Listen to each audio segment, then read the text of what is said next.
Das hat mir wieder keiner gesagt. Kriminalfeier, Himmel, Hack und zack, sie fix. 15 Mal im Pfotzen reingeschissen. Fix Letten. Fix Letten haben wir schon lange nicht mehr gehört. Pass auf, so, da, Mikrofon, ja, justieren, wunderschön. Rest in Peace, Mr. Headphone. Wo ist das eh?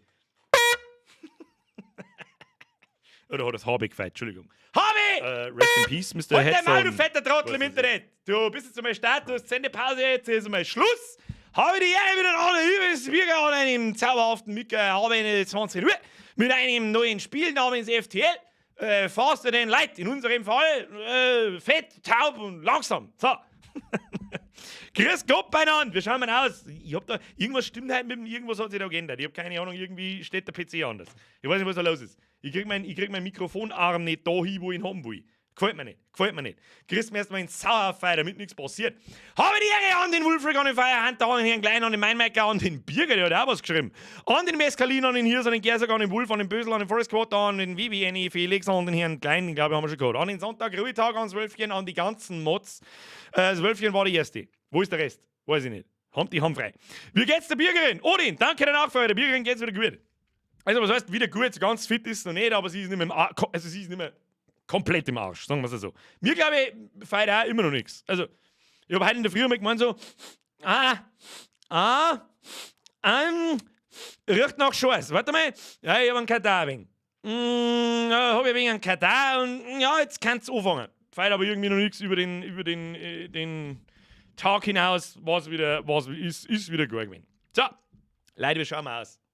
Wir haben heute ein Spit. Auf der Bierbing steht so nicht! So Wie oft kann man das eigentlich triggern im Monat? Einmal am Tag.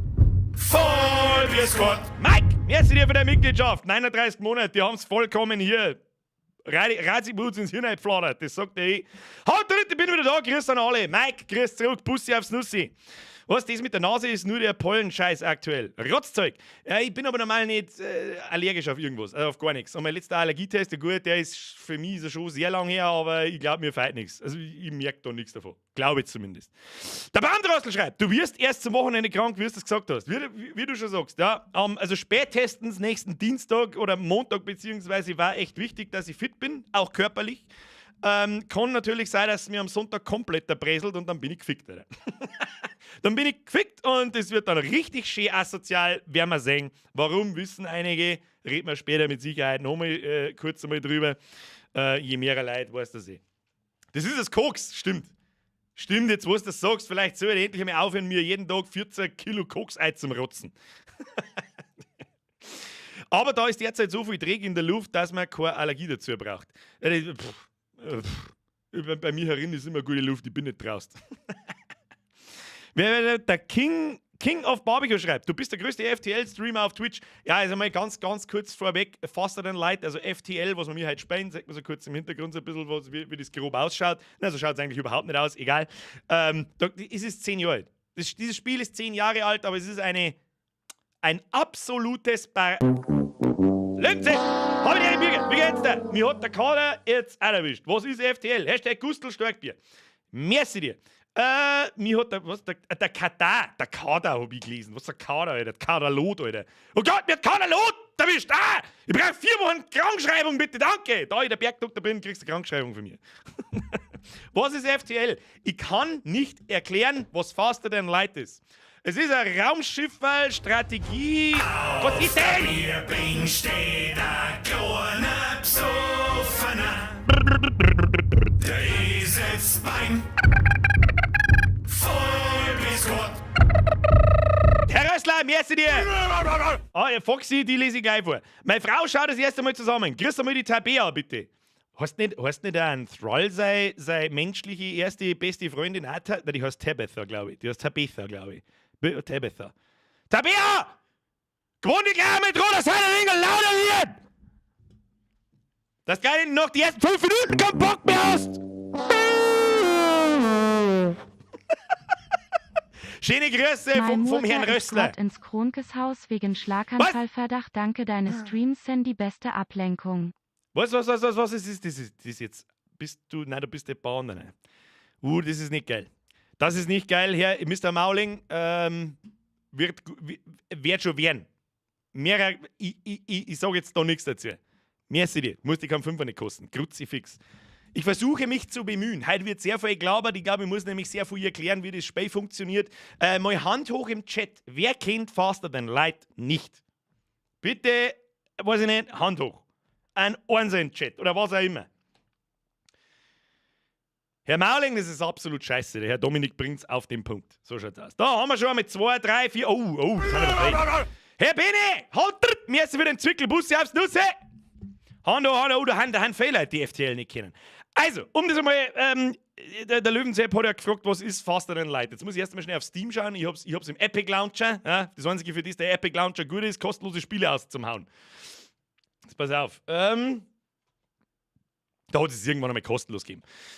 FTL kostet ganz furchtbare 2,50 € und hat 50.000 positive Bewertungen. So, das sind viele schon hier. Kennen, nein. FTL ist im Bett. Was? Flea Frankie! Hallo, bin nur am Trockenbierschlagen beim Schiff. Das wollte ich hören. Flea Frankie, ich hoffe, Sie haben Spaß. Herr Heinzinger, bitte nein! Keine 10er, keine 20er, keine Pfui, ich möchte nichts sehen. Schluss, aus, pfui! Tobi, nein, Sporn, zurückziehen, Sporn. Habadera Brauchst bin am auch Sonntag. mal wieder dabei, Trust bin me. de Woche in Dortmund im Urlaub. # schwarz-gelbe Liebe, schwarzes Herz, gelbes Herz. Das traust du in einem bohrischen Stream zum Schreiben. Oh, jetzt gibt's gleich den Shitstorm. Das ist der Hermann Charlie. Irgendeinem Squad. Hermann Charlie, was da los? Auf der Bierbing steht ein kleiner Gibt's halt wieder Mitgliedschaft und so. Ich weiß nicht, was da los ist. Der sitzt beim Toni! Engelmann Sepp! Vollbiskuit. Blablabla. Anton, Hermann! Auf der Bierbing steht ein kleiner Psoffener. Der sitzt beim Mann, ich muss einen Foxy noch vorlesen. Vollbiskuit. Tommy! Toni! Hermann! Charlie! Geilon, Welcome to the Smiley mit squad! Herzen Schluss als jetzt! Augenbiergejair. Seba! Kann ja nur Oh, ein geiler geiler Bier, Abend kann ja nur ein werden. geiler Abend werden. Mr. Seba, merci dir. Busservice, weiß ich nicht, ob er geil wird. Ist halt ein sehr spezielles Spiel, aber eine Meisterleistung an Gameplay. Leute, Dankeschön. Welcome to the squad. Just, was? Auf der Bierbing steht ein kleiner Psoffener. Der sitzt beim Vollbiskuit. Jesus Fistus! Make my fucking day! Welcome to the squad! Du wirst mit offenen Armen erwartet. Danke für deine Mitgliedschaft. Bussi aufs Nussi. Dankeschön. Schluss jetzt! Schluss! Aus! Pfui! Ich muss noch vorlesen, was der Foxy geschrieben hat. Es ist Foxys Trivia-Zeit. Merci für deinen Euro. Trivia!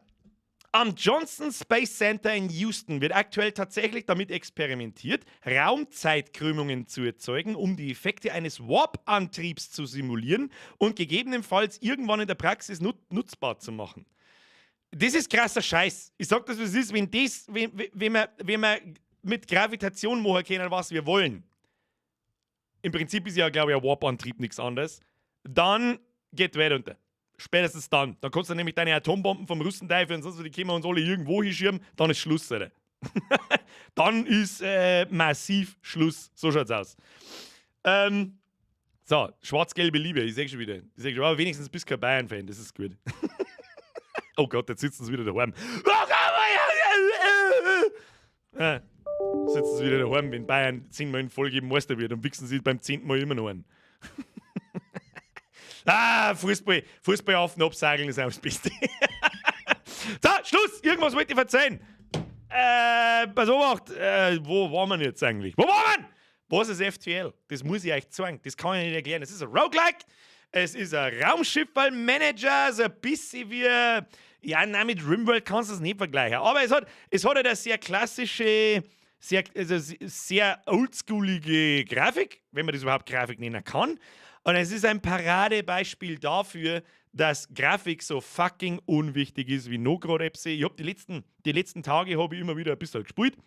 Also wir fangen aber ganz von vorne an, ja. Standardmodus, nix erweiterter Modus und was ist das für ein Scheiß. Frankie, Pussy, danke dir. Spaß hab i immer wen i circa 12 Stand an dem Schifffall sitz und im Mai an ihre BAM seit 14 Stand und hot erst 2 davon fertig. Rotes Herz, #Spendenaufruf für'n Sunda. Was da? Ich brauch keinen Spendenaufruf für den Sonntag. Der Sonntag selber ist der Spendenaufruf. Ja? Da schreie ich an, kauf meinen Scheiß. Free Frankie, merci dir. Schöne Grüße an die Frau. Soll sie nur mir geben beim Bambo-Bimseln? So schaut's aus. FTL ist geil, schreibt der Herr T.W. Hab ich dere nach 2 Jahren hast mich gepackt, dass ich endlich in die Vollbisquad komme. Hermann, Charlie, das ist aber einmal Zeit geworden. Fix, letten. Da ich sagen. Merci dir. Vielen, vielen, vielen Dank. So, wie schaut's aus mit der Solaranlage? Was für Solaranlage? Was für Solar? Achso, stimmt. Ich habe mich sehr ausführlich mit einem Spezi unterhalten, ich habe mich sehr ausführlich mit der Bürgerin unterhalten und wahrscheinlich werde ich mir eine Photovoltaikanlage aufs Dach aufpflanzen. Ich sag das, wie es ist. Wahrscheinlich, also irgendwann einmal.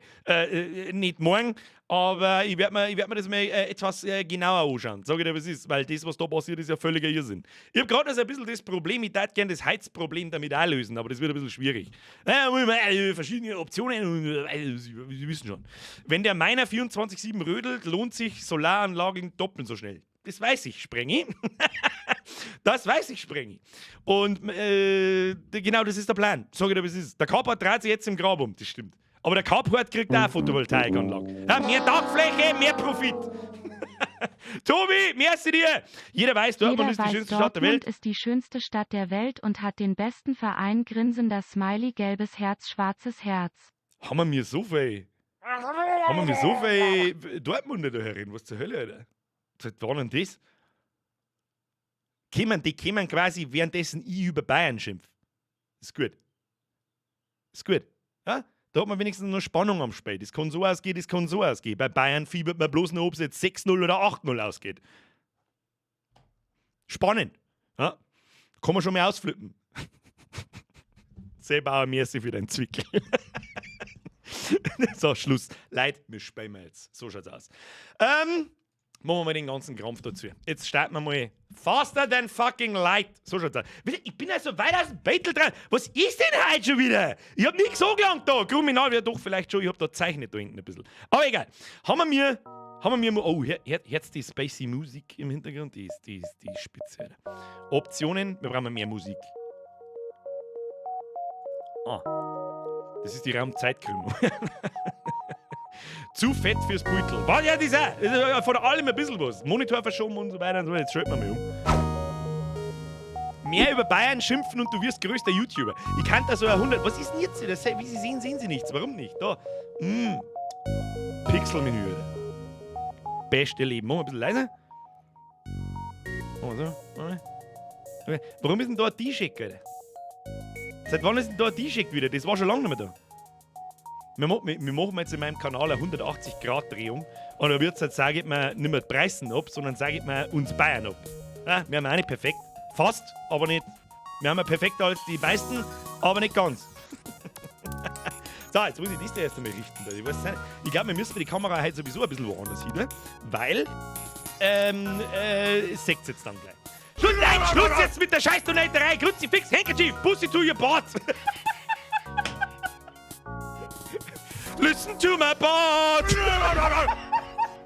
Ich komme aus Ingolstadt, bin aber zur Hälfte Dortmunder. Handkerchief, merci für den Zwickler. Einmal wieder erwähnen. Handkerchief, welcome back, gleich wieder gehen. Tobi, merci dir, Schluss jetzt. Jetzt müssen wir Donation Sounds ausmachen. So, warte mal. Neue Taktik, wir machen es leise. Ja, es ist ja schon lange nicht mehr so schlimm, jetzt seit Wochen schon nicht mehr so schlimm, wie diesmal war. Es ist auch irgendwo gut, natürlich auch fürs Konto natürlich auch irgendwo schlecht, aber das ist ja scheißegal. Ist in Ordnung so. Tobi, merci dir zur Hälfte Dortmunder. Ja, aber ich lese im normalen Chat lese ich drin, dass da ganz schön legt mir am Arsch. Der Sprenge schreibt, ist das schon Advanced Edition oder Ur-Vanilla Epic?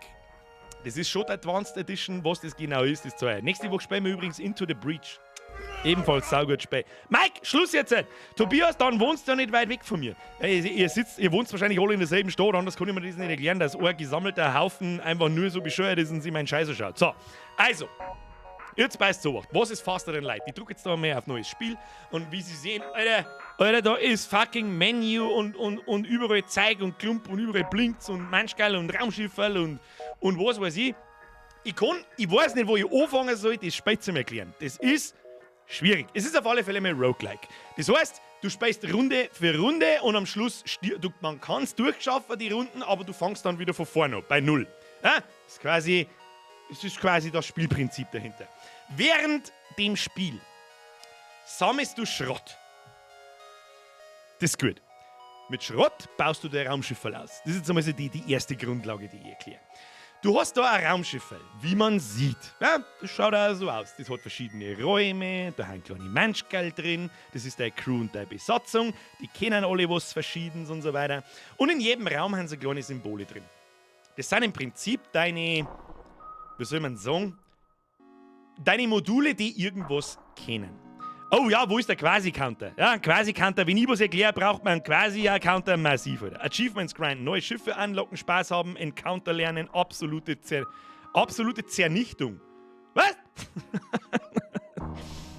Quasi. Mitzählen. Brav, das ist brav. So. Was diese einzelnen Räume und deren Bedeutung ist, das erkläre ich jetzt nicht, das dauert sauber zu lang. Auf alle Fälle geht es darum, durch das Weltall zu fliegen. Und da passieren verschiedene Events. Ja, das kann friedlich sein, das kann ein Kampf sein und so weiter. Speziell der Kampf ist was ganz, wie ich es gerade schon gesagt habe, ganz Spezielles, weil der sehr eigen ist. Das muss ich herzeigen und dann erklärt sich jedes Modul und jede Game-Mechanik so ein bisschen von selber. Wir nehmen als Standardschifferl, ja, das ist das erste Schifferl, das du hast, das ist die Kestrel. Vorher habe ich beim Sprengi schon gelesen, es ist übrigens Grundvoraussetzung, dass man seine Crewmitglieder, sind übrigens die da, meine Crewmitglieder, das sind 3 Menschen, glaube ich, sind es, nach Leid im Stream benennt. Und wen nehme ich da jetzt? Weiß ich nicht. Kommen die da schon? Ja, tatsächlich. Wir brauchen eine Frau. So, jetzt unser Schiff. Nach wem benennen wir unser Schiff? Der erste, der schreibt Strapse, so wie es ich immer sage, der ist drin. Nachdem wir Strapse schreiben wir mir nicht so. Nein. Fast, ihr wisst. Ich glaube, der Spreng. Nein, der Flash Spult, glaube ich, war der erste. Strapse, richtig, Mr. Flash Spult. Sie waren der erste. Flash! Wir weisen mit Flash einfach nur. Nein, wir müssen schon gescheit machen. Flash Spult, sehr gut. So, dann brauchen wir die Damen. Die erste Dame, die schreibt. Auf YouTube hat sie halt natürlich verratzt, weil Twitch einfach 20 Sekunden voraus ist. It is what it is, Alter. It is what it is. So, die erste Frau, die schreibt, Pimmelmann. Den nennen wir, nein. Die erste Frau, die heißt normalerweise Debbie, die erste Frau, die Pimmelmann. Oh, das YGS Wölfchen war erster. Ah, Pimmelmann, Erika fast. Herbert, du bist keine Frau, du Zipfe Adam. Wulfric, was tust denn du? Damit hast du den zweiten Namen gekauft. Sagen wir es, wie es ist. So, völliger Sellout beim Bierger. Das ist auch ein Tussi. Dann nehmen wir einen Floschi. Achtung, Floschi. Wulfric. Dann haben wir da, wen haben wir da? Das Wölfchen. Wölfchen. Oh Mann, das passt nicht rein. Dann nenn ich's Wölfi. Wölfi ist okay. Nehmen wir Wölfi. So, Wulfric, du bist drin. Warum denn so? Was tust du denn? Bis und die Unendlichkeit und noch viel weiter. Sie fliegen. Space Strapse. Die leichten Neonkrähe und schießen Laser aus die Zähnen. Wulfric, merci dir. So, jetzt haben wir noch eine Dame, braucht man noch. Habe ich da irgendeine, der Roman. Die erste Frau, die Pimmelmann schreibt, die benenne das Crewmitglieder noch. Was denkt sie, der Roman? Pimmelmann. Was ist denn mit euch? So, wir waren die erste, mit Mumu unten. Die Pimmelmann geschrieben. Da, Fanny. Fanny ist die erste, die ich gelesen habe. Der Neobit. Die Neobit. Neobit, ich glaube dann nicht, dass du eine Frau bist. Das glaube ich dann nicht. Mastel! Pimmelmann mit einem M! Kruzifixleit! Also, Hashtag Dani, rote Rakete. Du hast Dani. Kann ich nur deine nennen. Ist wurscht. Mumu-Frau und Pimmelmann. Damit einmal jeder neue Zuschauer heute einmal gleich weiß, was sie im Stream geschlagen hat. Mumu-Mann. Ich finde aber Mumu-Mann und Pimmelfrau eigentlich viel lustiger. Oh Gott, Alter. Wir sollten das heute noch hinführen. So, hihihi, Pimmel. So, also, jetzt passt so. Wir haben die Kestrel, das ist das erste Raumschiff, das wir kriegen. Wir haben da herunten ein paar Systeme. Da geht es im Schnelldurchgang gehe ich durch. Wir haben ein Schild, das hat jetzt Schiff. Wir haben einen Antrieb, der kann verschiedene Sachen. Das sehen wir auf der rechten Seite. Der ist zum Beispiel dafür verantwortlich, zu wie viel Prozent du Schüssen ausweichst und so. Wir haben einen Sauerstoffgenerator, der sorgt dafür, dass auf deinem Raumschiff in den Räumen da drin Sauerstoff ist. Und wenn der ausfällt zum Beispiel, dann ersticken deine Crewmitglieder langsam. Dann haben wir die Waffensteuerung. Und folgende Waffen, das ist eine Artemis, das ist ein Raketenwerfer und einen SFL-2, das ist ein Schnellfeuerlaser, Tech 2, mit bestimmten Daten, der schießt 2-3 Kugeln gleichzeitig oder Ladezeit von 12 Sekunden und so weiter, was das genau bedeutet, sehen wir dann gleich. Dann haben wir eine Krankenstation, eine Medbay, das ist das Ding da. Wenn deine Crewmitglieder Schaden kriegen, stellst du das da rein, dann heilen sie sich wieder. Dann haben wir ein Pilotensystem, das muss bemannt sein mit einem Crewmitglied, damit du fliegen kannst und abhauen kannst und so weiter. Wie das genau funktioniert, sehen wir gleich. Dann haben wir Sensoren, das ist ein kleines Kamerasymbol, da gibt es einen Raum dafür. Die sind dafür verantwortlich, dass ich erstens einmal die ganzen Räume in meinem eigenen Raumschiff sehe. Wenn das System ausfällt zum Beispiel, dann ist alles, dann siehst du nichts mehr, du siehst nicht, was in dem Raum drin ist. Da können auch Gegner drin sein und sehen Späße. Und wir haben ein Türsystem, das sind diese orangen Dinge. Also wenn ich jetzt ein Crewmitglied von da nach da schicke, dann läuft das da durch die Türen durch und das kann man verstärken und ausbauen und was weiß ich. Eine wichtige Mechanik, mal so generell ist, dass jedes System mit Energie versorgt wird. Das sieht man an diese Stricherl, an denen ich renne, mit 2 Energie die Schilde, mit 2 Energie der Antrieb, 1 Energiepunkt der Sauerstoff und das kann man im Laufe der Zeit ausbauen, dann werden die Systeme immer besser. So, das war's jetzt auch schon.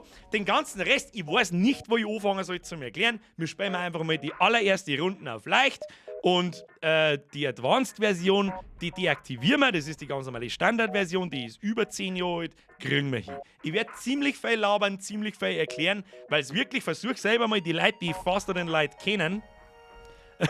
Hans, geht so schnell Feuer, Laser 2!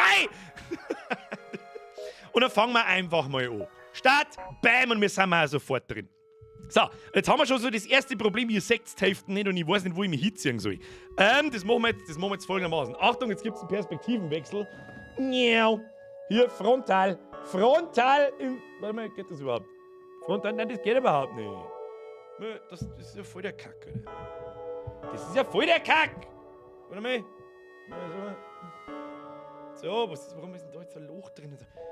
Von Frontale. Ja, das ist ja voll scheiße, das sehe ich nicht gescheit. Und das Mikrofon geht passt auch nicht her. Und überall. Das war so, das ist voll ungewohnt, Alter. Kaputt, Greenscreen kaputt. Ja, ich weiß schon, der geht halt nicht bis da rechts, wenn er mal zur Kamera nicht dahinter dreht. Jetzt pass auf, Cam, wo der man mich da hin? Ich weiß nicht, ich glaube, da ist. Was ist da? Da ist alles kaputt! Was soll ich machen? Ja, da geht's meine Heizung anschauen. Haben wir einen Heizungsbauer da? Weiß jemand, ob mit denen Heizkörper Wärmeluftpumpen möglich ist? Wahrscheinlich nicht. Dankeschön. Rechts oben hast du Platz. Das stimmt. Das ist ein Schmarrn so. Das ist ein totaler Krampf. Das ist ein totaler Kasten. Machen wir es so. So. Muss gelingen. Dreh dich auf den Kopf und oben ins Eck. Haben wir schon mal gehabt. Haben wir alles schon gehabt. So. Los geht's. Ist heute ein bisschen abgespaced. Das wird so, ja, Musik gehört. So, warum sagt man da heute ein T-Shirt? Ich weiß nicht, heute ist irgendwie der Wurm drin. Heute ist der Wurm drin. So, ich bin jetzt da. Schöne Heizung. Frag an Mike, das stimmt eigentlich. Jetzt erzählt mir deine Wand links. Wo meine Wand links? Ich seh da keine Wand. Muss gelingen. Da wird mir schlecht. Zero G-Bier. Ihr Zipfel. Was? Ja, LWP geht mit Hochtemperatur, ist aber stromintensiv. Ja, für das ja auch die was das eh. So, jetzt mal so was. Das ist ein Kack, Alter, da wird mir auch schlecht. Ich weiß nicht, warum ich mir auf dem Monitor selber anschaue, mit der man mir jetzt einfach. Warte mal, machen wir jetzt so. Die abgespacede Musik ist also geil. Da gehen wir jetzt. Ja, das ist doch Optimöse, Alter. Brudi, wenn das nicht Optimöse ist, dann weiß ich es auch nicht. Schau hin. Schau gerne hin. Schau gerne hin. Zauberhaft, Brudi. Was möchtest du mehr im Leben? Wunderschön, da sind wir.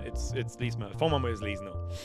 Die Daten, die du an Bord hast, sind für die Föderationsflotte von größter Bedeutung. Du benötigst Vorräte für die Reise, also erkunde jeden Sektor, bevor du zum nächsten springst. Aber erreiche den Ausgang, bevor dich die Rebellenflotte einholt. Sehr wichtige Spielmechanik, kommen wir gleich dazu. Tipp: Tarnung. Tarnung hindert Feinde daran, auf dein Schiff zu feuern oder ihre Waffen aufzuladen. Sie erhöht außerdem dein Ausweichen um 60. Drücke auf 1 für weiter. Warum habe ich schon wieder Treib von Hundshoh im Maul? Fix Läden! So, weiter geht's. Weiter. So, da sind wir nun. Wie Sie sehen, passiert nicht recht viel, aber gehen wir mal mit unseren Crewmitgliedern umeinander. Ja, da kannst du deine Crewmitglieder umeinander schicken. Jetzt steht er in der Medbay drin. Würde sich heilen, wenn er Schaden hätte. Braucht man nicht. Jedes Modul, das aktiv ist da herunten, haben wir schon gesagt, verbraucht Energie. Unsere lose Energie ist links der Balken. Das heißt, wir haben 3 Striche frei. Damit können wir jetzt Dinge, die nicht mit Energie versorgt sind, mit Energie versorgen. Zum Beispiel unsere Waffensysteme. Bling bling und dann fahren die da vorne raus und laden sie da langsam auf. Das sind quasi deine Aktionsbuttons und wenn sie aufgeladen sind, dann kann die schießen. Jetzt ist aber auch nichts da, auf was wir schießen können, das müssen wir uns erst suchen. Da herum ist unser Leben. Ja, das ist im Prinzip, wenn die Lebensleistung zu Ende geht, dann explodiert unser Schiff und wir müssen von vorne fangen. Das da ist unser Schild. Wir haben momentan ein Level 1 Schild. Das braucht 2 Energiekerne. Damit haben wir einen Punkt. Und das ist der blaue Ring da rundherum. Dann haben wir Treibstoff, 16 Stück. Wir können 16 Mal springen, wenn der ausgeht, kacke. Dann haben wir 8 Raketen. Wenn wir mit da unten mit unserem Raketenwerfer Raketen verschießen, wird das eins weniger. Und wir haben Drohnenteile. Die haben ein bisschen spezieller, sowas brauchen wir noch nicht. Wir haben das jetzt dabei, brauchen wir aber nicht. Dann haben wir natürlich unsere 3 Crewmitglieder, Wölfi, die Dani und ein Wulfric. Und die stellen wir mir, die kennen jetzt noch nichts Besonderes. Ja? Die haben Fähigkeiten für Pilotensystem, fürs Antrieb, fürs Schild, fürs Nachladen, für Sachen reparieren und fürs Schlägern und so weiter. Aber wir haben noch keine Erfahrung gesammelt, darum kennen die noch nichts Besonderes. Aber je länger dass die in einem bestimmten Raum drin stehen, wo es halt nun mal sein sollen, desto besser ist. Zum Beispiel hat ja jede Waffe da so eine Nachladezeit. Da lasse ich jetzt das Manschgal, da lasse ich einen Wulfric drinstehen, das wird unser Gunner. Dann laden die schneller nach. Und mit jedem Schuss kriegt er ein bisschen XP und levelt dann und wird noch schneller und noch schneller. So, dann haben wir 30, aktuelle Schrottmenge 30, das ist noch ganz wichtig, um den geht's. Ja, in jedem Punkt müssen wir einfach Schrott sammeln und mit dem bauen wir unser Schiff dann aus. Wie das ausschaut, sehen wir, wenn es soweit ist. So, und jetzt würde ich sagen, unser FTL-Antrieb ist ready, da klicken wir jetzt einmal drauf und dann sehen wir folgende Sternenkarte. Wir sind da herum, das ist unsere aktuelle Position, da wo das kleine Raumschiff verloren liegt. Und da hinten ist der Ausgang, damit kommen wir ins nächste System. Und auf dem Weg da müssen wir mit diese Punkte abspringen. Ja? Und in jedem von den Punkten kann irgendwas anderes passieren. Und ja, es schaut so ein bisschen aus wie ein fliegender Pimmel. Ich hoffe, dass wir einen ganzen Zug durchkriegen, in den 2 Stunden oder 2,5 Stunden. Dann habe ich nämlich ein Raumschiff, das schaut wirklich aus wie ein Pimmel. Der Don't Waste My Duck schreibt: Servus, das kannst du ausprobieren, ob eine Wärmepumpe geht. Einfach mal deine aktuelle Heizung auf 50 Grad begrenzen und wenn das lang geht, eine Wärmepumpe. Schau her. Ich habe mit anderen Leuten gekriegt, die sagen, das geht überhaupt nicht. Mopsgeschwindigkeit. Herr Don't Waste My Duck, das ist eine sehr nette Dings. Vielen Dank für den Tipp. Jetzt ist halt natürlich kein Winter mehr, das müsst ihr im Winter ausprobieren. Aber mal schauen. Ich weiß aktuell nicht, wie heiß das unser Heizungswasser ist. Ich sag das, was es ist. Medic raus, alles auf Schild! Okay, erkläre ich gleich. So, Ziel ist nun folgende. Wir springen jetzt einfach mal in so ein anderes System. Was dann nur auf uns zukommt, das sehen wir dann. Ziel ist natürlich, bevor wir zum Ausgang kommen, so viele Punkte ab zum Springen wie geht, weil wir theoretisch in jedem Punkt so Schrott sammeln können. Aber halt auch aufs Maul kriegen können. Und genau das werden wir jetzt ausprobieren. Jetzt springen wir mal da oben, dann macht's und dann springen wir wieder oben. So, passiert schon der erste Scheiß. Phase 1, wir haben an einer Sonne, sagt man vorher nicht, ohne bestimmte Module. Das heißt, alle 30 Sekunden fängt es einfach zum Brenner an irgendwo. Du erreichst den Signalpunkt und bemerkst, dass du dich sehr nahe an einem Stern befindest. Ein automatisiertes Rebellenschiff, das die Hitze problemlos übersteht, nähert sich und greift an. So, jetzt haben wir soweit. Das da ist unser Gegner auf der rechten Seite. Wie man sieht, ist das Raumschiff aufgebaut wie unseres, aber halt viel kleiner. Die haben einen Antrieb, die haben ein Cockpit, ein Pilotensystem und sie haben Waffen. Was der für Waffen hat, sehen wir spätestens, wenn wir jetzt auf weiterlernen, dann geht nämlich der Kampf los. So, fährt außer, ich drücke Leertaste und drücke auf Pause. Das ist das Schöne. Erst einmal alle Hashtag FTL Space Music ab in den Chat. Ich liebe es. So richtig schön. Ich liebe diesen Grafikstil, ich liebe die Musik. Vermittelt einfach mal wieder das Gefühl von Spiel. Ich liebe es. Rebellen bist du dann das Imperium? Ja, so ungefähr. Der Xort und schreibt Hashtag Nein, warum? Großer Alarm, das Spiel gefällt mir. Alarm. So, jetzt pass auf. Da ich schon ein bisschen gespielt habe, weiß ich jetzt natürlich, was der Gegner für Waffensysteme hat. Er hat genau wie ich einen Raketenwerfer und einen Laser. Ich bin mir nicht ganz sicher, was für ein Laser das ist. Meiner schießt 3-mal, piu, piu, piu, seiner 2-mal. Sein Laser kommt durch meinen Schädel nicht durch. Ja? Da schießt er drauf, dann ist der Schädel kurz weg, aber das sehen wir jetzt gleich. Wir machen jetzt einfach einmal Folgendes. Wir nehmen unseren Superschnellfeuerlaser und zielen man kann auf bestimmte Räume zielen. Ja? Ich schieße immer als erstes auf sein Waffensystem. Wenn wir das kaputt machen, fahren die Waffen zurück. Das tun wir jetzt einfach einmal. Und dann drücken wir auf... was wir noch machen können, wir können live unsere Energie verteilen. Wir brauchen aktuell kein Medic Bay, sondern stecken wir das in den Antrieb ein. Bam! Damit haben wir, sagt man, ganz links oben 5% mehr Ausweichchance. Zauberhaft, das nehmen wir natürlich mit, solange bis wir den Med Bay brauchen. Schauen wir mal. So, jetzt lassen wir den Kampf ablaufen und schauen wir einfach mal, was passiert. Da herunten laden sie unsere Waffen auf, langsam, und wenn die ready sind, beim Gegner laden sie sich auch auf, sagt man da, oh, jetzt fliegt die erste Raketen und der erste Laser. Gesehen, was passiert ist? Der Tobi! Bing steht ein am Schufen. Was trinke ich dabei einmal? Was trinke ich mal?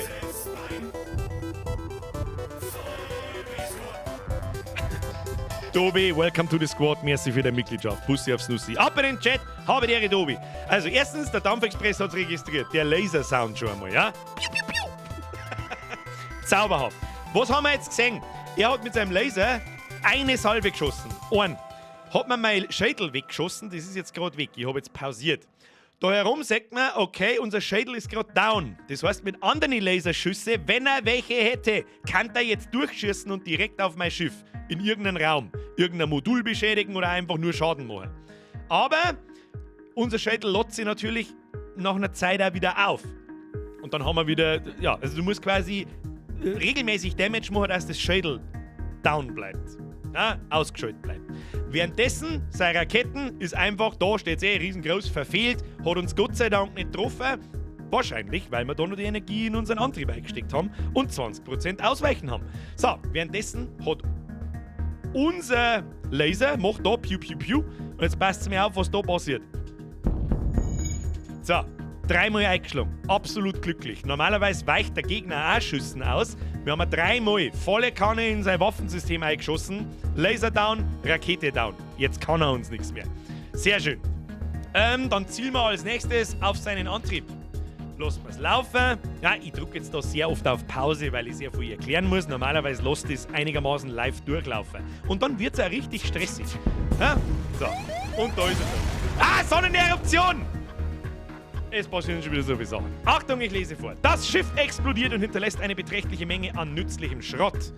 Haben wir 2-mal Treibstoff, das zeigt da herum, eine Rakete, rote Rakete und 18 Schrott. Und um den geht's. Jetzt haben wir dann 48 und damit können wir unser Schiff ausbauen. Gehen wir mal auf weiter und schauen wir, was passiert bei der Sonneneruption. Achtung. So, jetzt fängt's da herunten zum Brennen an. Ja, man drückt wieder auf Pause, damit man heute das alles managen kann. Später passieren da so viele Sachen gleichzeitig, dass dein Schädel zerreißt. So, jetzt können wir entweder hergehen, das können wir jetzt mal ausprobieren. Nehmen einen Wolfrig, du musst das Feuer jetzt löschen. Gehst da oben, dann geht er da rein und löscht das Feuer. Währenddessen der das Feuer löscht, kriegt er auch ein bisschen einen Schaden. Das mögen wir natürlich nicht. Schnell in die Med Bay. Was viel cooler ist, wir gehen jetzt her und machen die Türen auf. Bam, bam. Dann ist da drin, Achtung, dann wird's rot. Dann ist da drin kein Sauerstoff mehr. Und was braucht Feuer nun mal zum Brennen? Sauerstoff. Schöne Stelle, wo das Feuer jetzt ausgebrochen ist. Dann machen wir wieder zu. Dann dauert es ein bisschen. Nein, es brennt schon wieder. Wir müssen mal weiterspringen. Das bringt schon wieder. Schluss, nein! Ich muss jetzt auch nicht erklären. Herr Kubala, Alter, warum pisst es so draußen? Stimmt, geh vorher hat's donnert bei uns, da kriegst du einen Schlaganfall. Merci wieder ein Zwickel. Nein, das war der Wulfric. Hä? Ich geh mir überhaupt nicht aus. Wulfric! Hab einen wundervollen Namen für dich. Unser allerseits gefürchteter Meister, Lord Imperator Dodo Jesus da.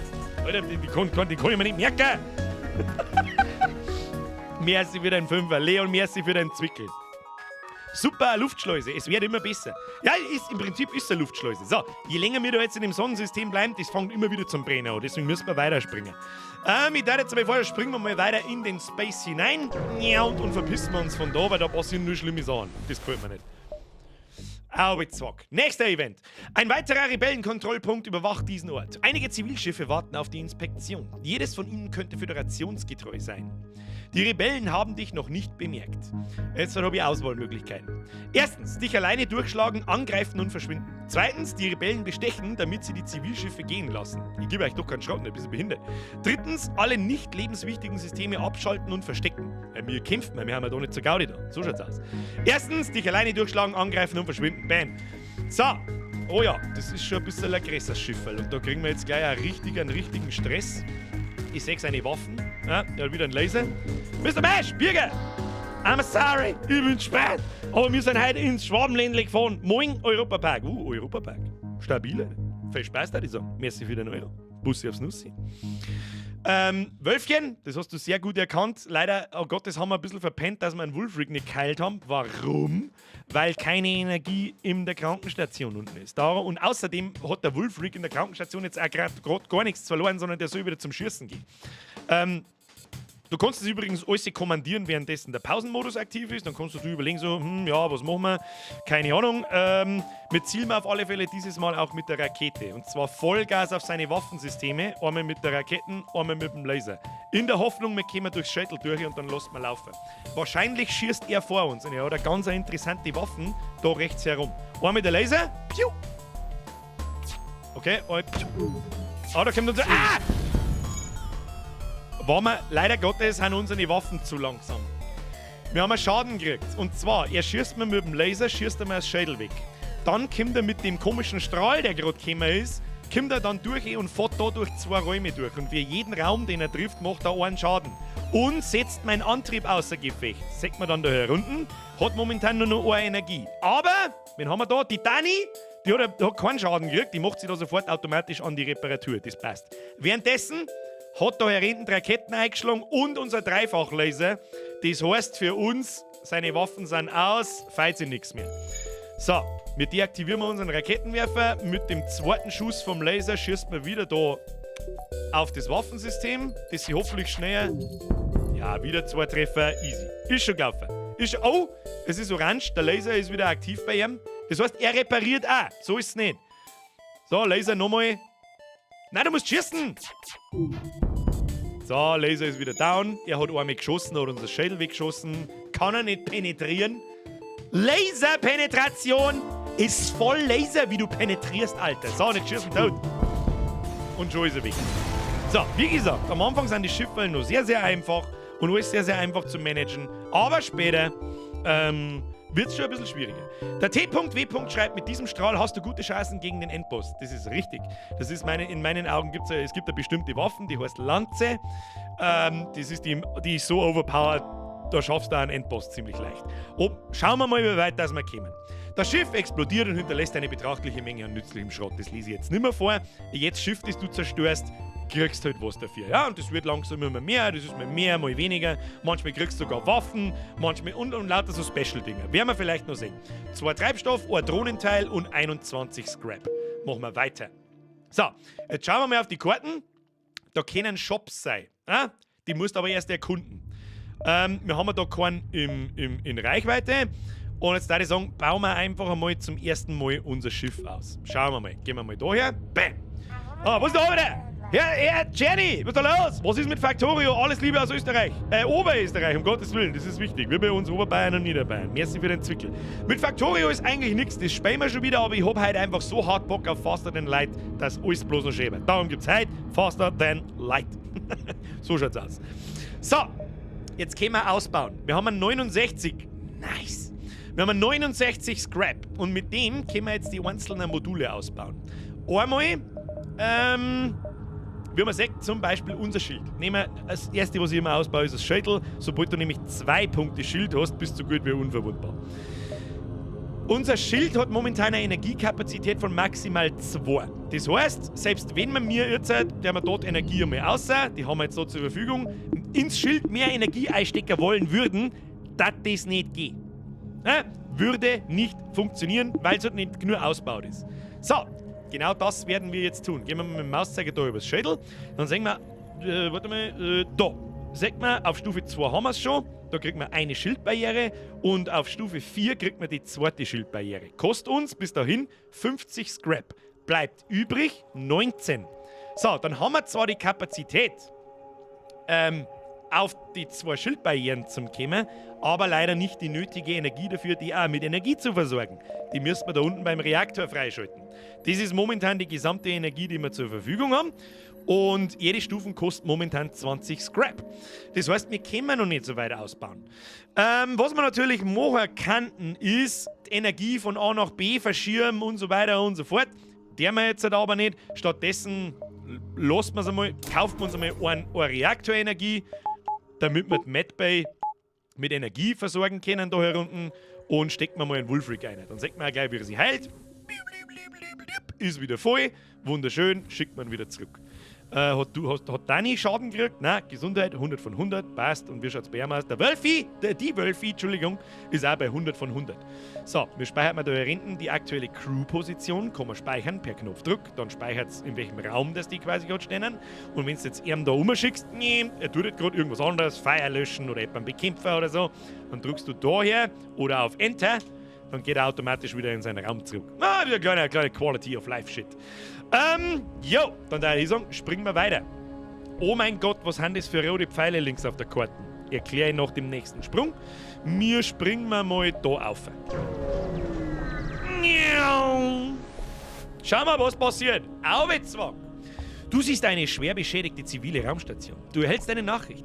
Der Krieg hat uns schwer gezeichnet. Wir brauchen mehr Drohnenteile, um unsere Reparaturen zu beschleunigen. Wir kaufen ihnen etwas ab, wenn sie welche zu entbehren haben. Das ist ganz nett. Ich werde nicht auf Drohnen spielen, deswegen erkläre ich jetzt auch nicht lang, was Drohnenteile sind. Darum verkaufen wir es. Ja, wenn wir es nicht brauchen, verkaufe ich es lieber für 12 Schrott. Bam. Minus 3 Drohnen plus 12 Schrott. Nimm ich mit. Easy peasy. Ist nicht recht viel passiert. Aber ich glaube, wir könnten unser Schädel ausbauen. Kann man unser Schädel machen? Nein, wir brauchen noch 9. 9 Stück brauchen wir noch. 9 Scrap. So, jetzt geht's weiter. Und jetzt wird's interessant.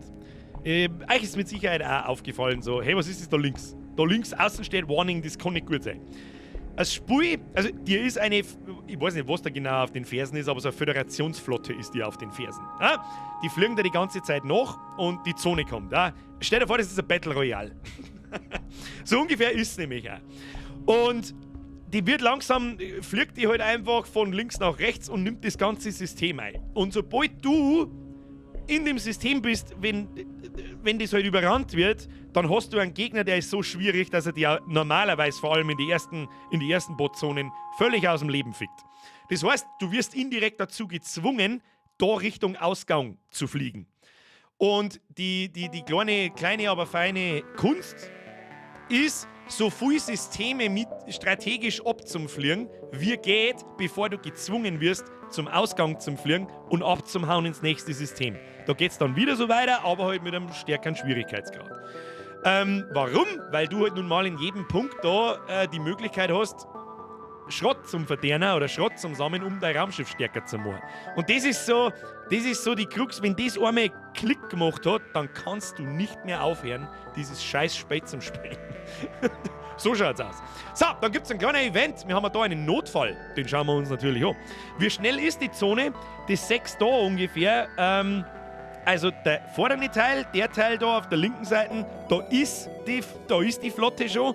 Und wenn ich jetzt springe zum Notfall, also in der nächsten Spielzug quasi,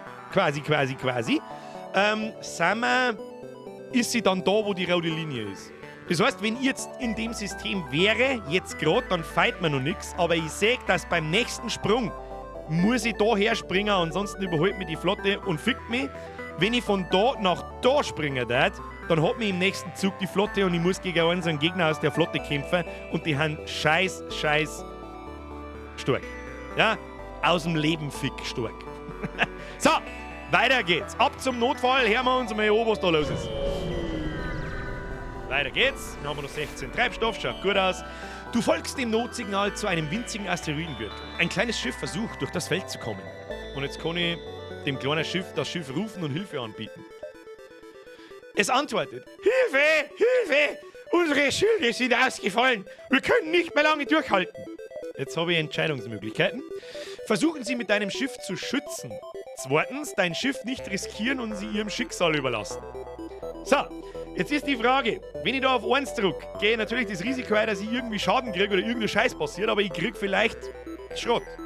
Beim zweiten sterben die einfach, aber ich kriege halt nichts. Ich bin für 1. Der Sprengi schreibt, 1 gibt Damage, wenn du nicht genug Antrieb hast. Interessant, das habe ich zum Beispiel nicht gewusst. Hast du das schon wieder so hart eingesuchtelt, dass du die Events auswendig kennst? Kruzifix Sprengi. Ein da, jeder schreibt 1. Das machen wir aber jetzt übrigens so. Die Entscheidungen, die trefft ihr immer, wenn es soweit ist, gleich eine in den Chat mit 1 oder 2 oder 3, je nachdem. 2 könntest auch was bekommen. Du bist doch so sozial, da musst quasi 1 mal. Herr gesagt, du hast da absolut recht. Versuchen Sie mit dem Schiff zu schützen. Ah! Es ist was passiert. Du kannst verhindern, dass das andere Schiff zerstört wird, aber dein Schiff muss einige Treffer einstecken. Als Dank bietet dir die fremde Crew einen Teil des Schrotts und Treibstoffs an, den sie im Asteroidengürtel abgebaut haben. So, wir kriegen dafür 27 Schrott, was echt viel ist für einen Anfang, und 6 Treibstoff, was extrem viel ist für einen Anfang. Und wir haben einen Schaden an der Hülle gekriegt, also einen da herum.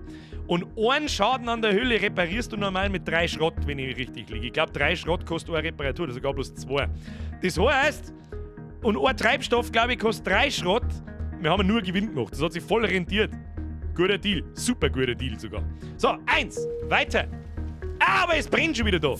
Machen wir unseren alten, das hätte ich schon fast so N-Trick gesagt, das böse N-Wort. Machen wir einen Sauerstoff aussehen. Warten wir noch ein paar Sekunden, bis da wieder Sauerstoff drin ist. Ist übrigens, schätzen, das hat man jetzt gerade gesehen, wenn da so gestreifte Linien drin sind, dann ist der Raum Sauerstoff leer. Das heißt, deine Crew, bis auf bestimmte Arten von Crew, es gibt ein paar, die kommen ohne Sauerstoff aus, kriegen da drin Schaden über Zeit.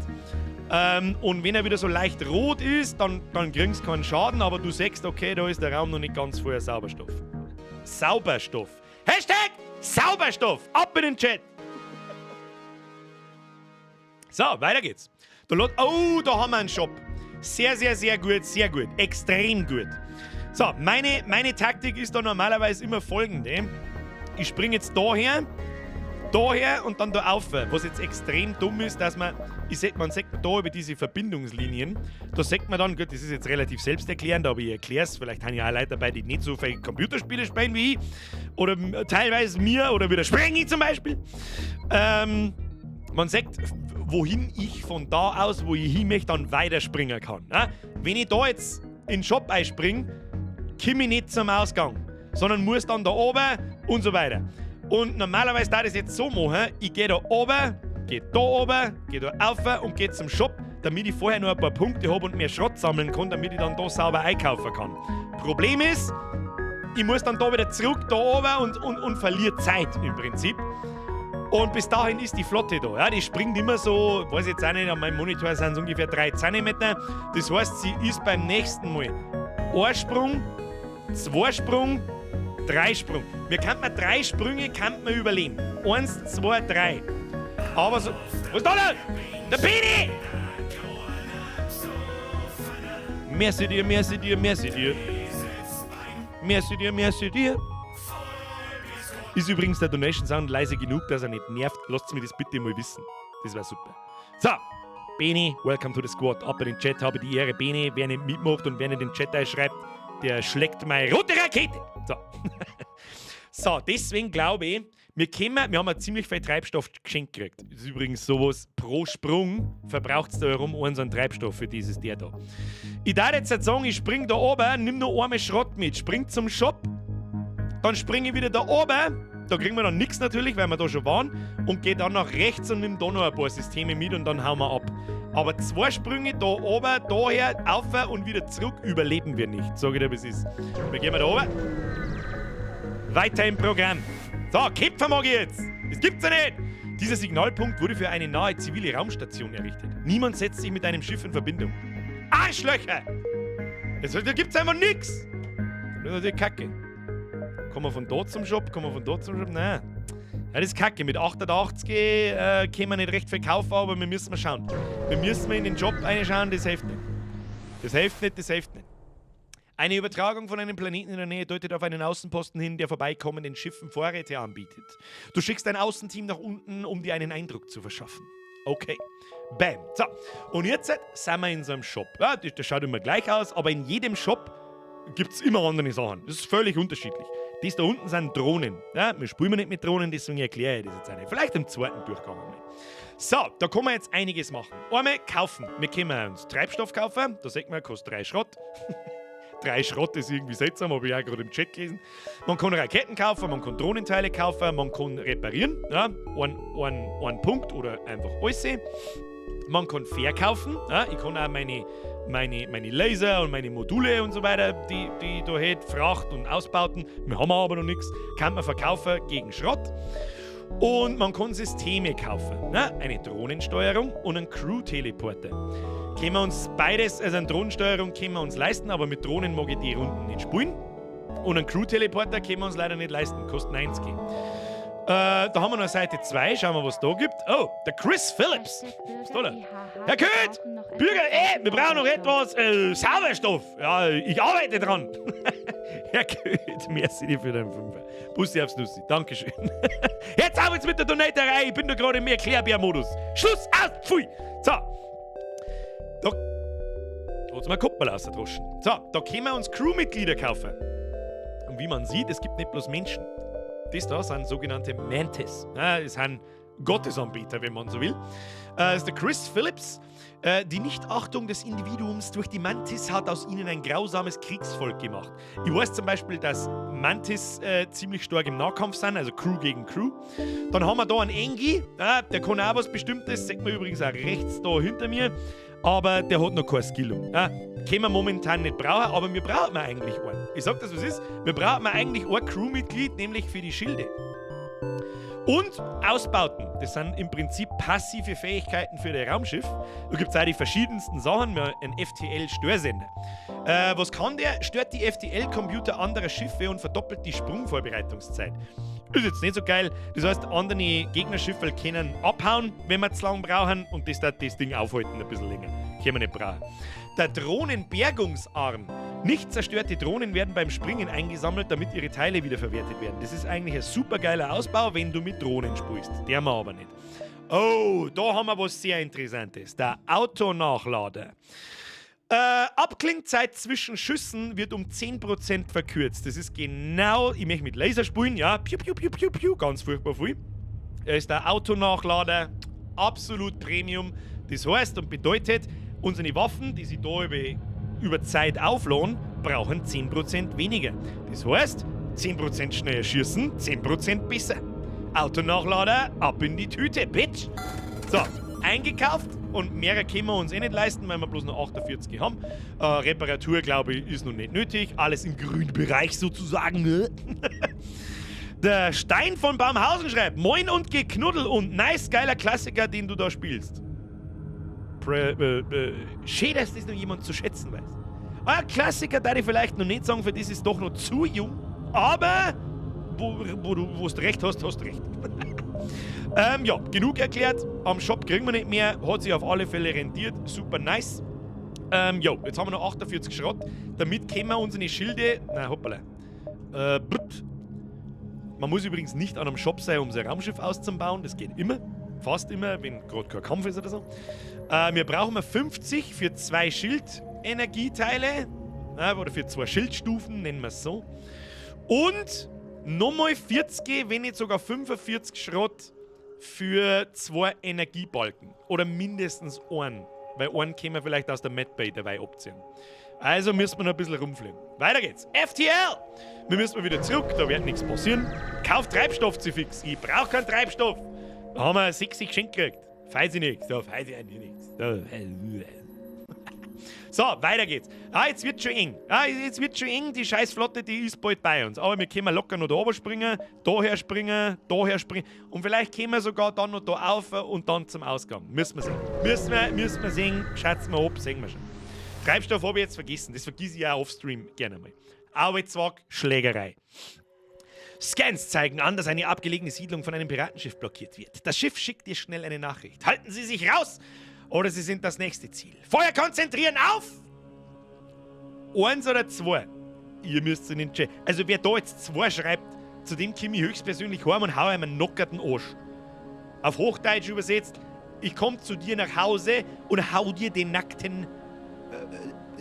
die nackte Poperze. So. 1,5. Na, kann ich nicht. Wie geht's der Bürgerin? Mr. FPC, danke der Nachfragerin. Der Bürgerin geht's langsam besser. Ist noch nicht ganz fit, aber langsam. So, die Piraten angreifen. Das war mir jetzt auch vollkommen wurscht gewesen, was ihr da schreibt. Sie hätte sowieso auf uns drückt. Schlägerei! So, instant. Oh, ich wollte auf Pause drücken. Sie haben es nicht anders gewollt. Das Schiff wendet sich vom Planeten ab, um dich anzugreifen. Okay, weiter. Ja, da der man nicht lange umeinander. Was hat das Ding für Waffen? Das ist aber das erste, was ich schaue. Ja, die haben da noch eingeklappt, weil die am Anfang erst ausklappen. Das eine ist auf alle Fälle, die Waffenkonstellation haben wir jetzt schon ein paar Mal gesehen. Das ist so ein Aufladelaser, der schießt meistens mit einer Salve. Da ist aber unser Schädel weg dann. Interessiert uns nicht. Schwierig ist der scheiß Raketenwerfer. Wichtig zum Wissen, Raketen penetrieren. Dieses Wort, Alter. Penetrieren das Schild, beziehungsweise besser gesagt ignorieren das Schild und fliegen einfach durch und treffen oder halt eben nicht und machen meistens noch ordentlich Schaden. Ich sag dir jetzt was, wir gehen mit unserem SFL-Schund straight auf die Waffensysteme und schießt man auch eine Rakete auf das Waffensystem, damit sofort der Ruhe ist.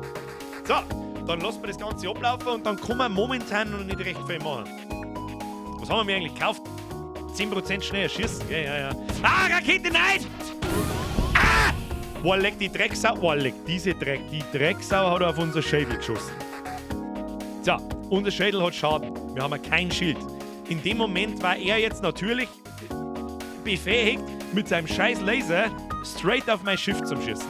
Wulfric? Nein, Dani, du musst reparieren gehen. So, damit schickt man die Dani da rein und währenddessen haben wir schon gesehen, so, seine Waffensysteme sind im Arsch. Das heißt, Autofeuer, weiterhin Vollgas auf seine Waffensysteme, solange er nicht schießen kann uns nichts fein. So, piu, ja, wieder 2 Treffer, passt. Im nächsten Zug schießen wir mal auf seinen Antrieb, damit er uns nicht abhaut. Ah, die Dani hat gleich keinen Sauerstoff mehr, kriegt richtig Schaden. Au! Sie wollen anscheinend nicht kämpfen, sie versuchen zu entkommen. Er hat zuerst aber noch große Töne gespuckt hier. Ja, was sagen? Hüllenbruch auf Deck 7, spreng ich! Habt ihr vielleicht kurz gesehen, bei uns im Raumschiff drin war so ein kleines Loch drin.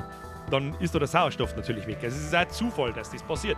So, der möchte abhauen, einen Scheißdreck tut der. Ich sehe da einen Schaden auf seine Antriebe. Weiter geht's. Oh, sein Laser, wir haben keinen Schädel.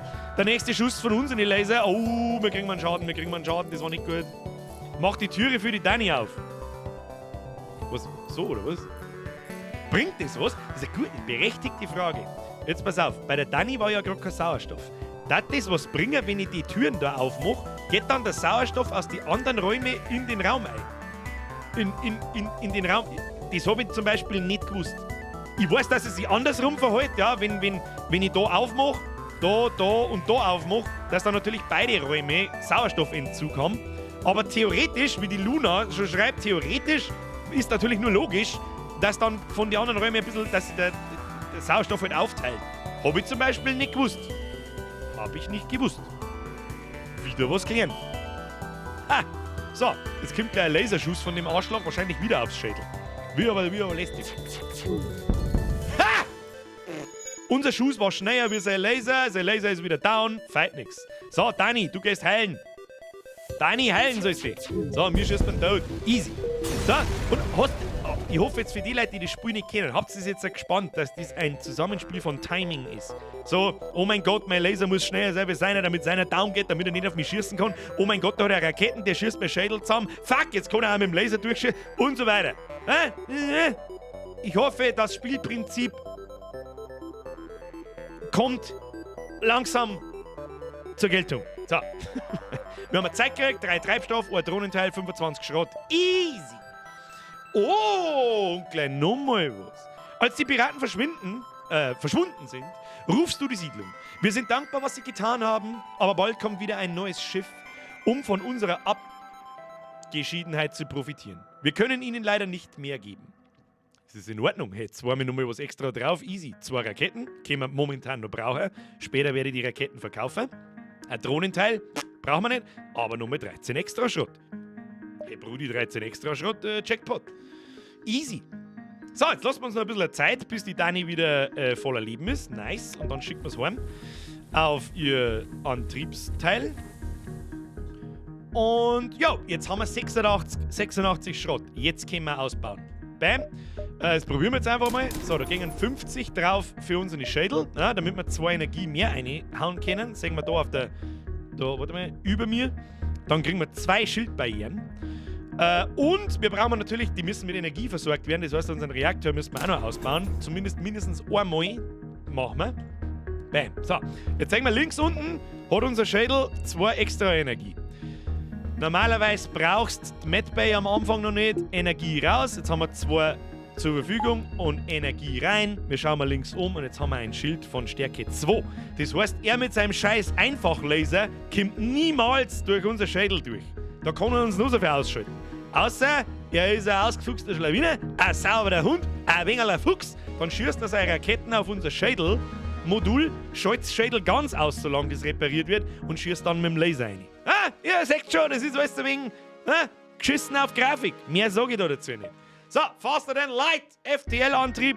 Also, jetzt müssen wir ein bisschen schauen. Nächster Sprung sind es dann da.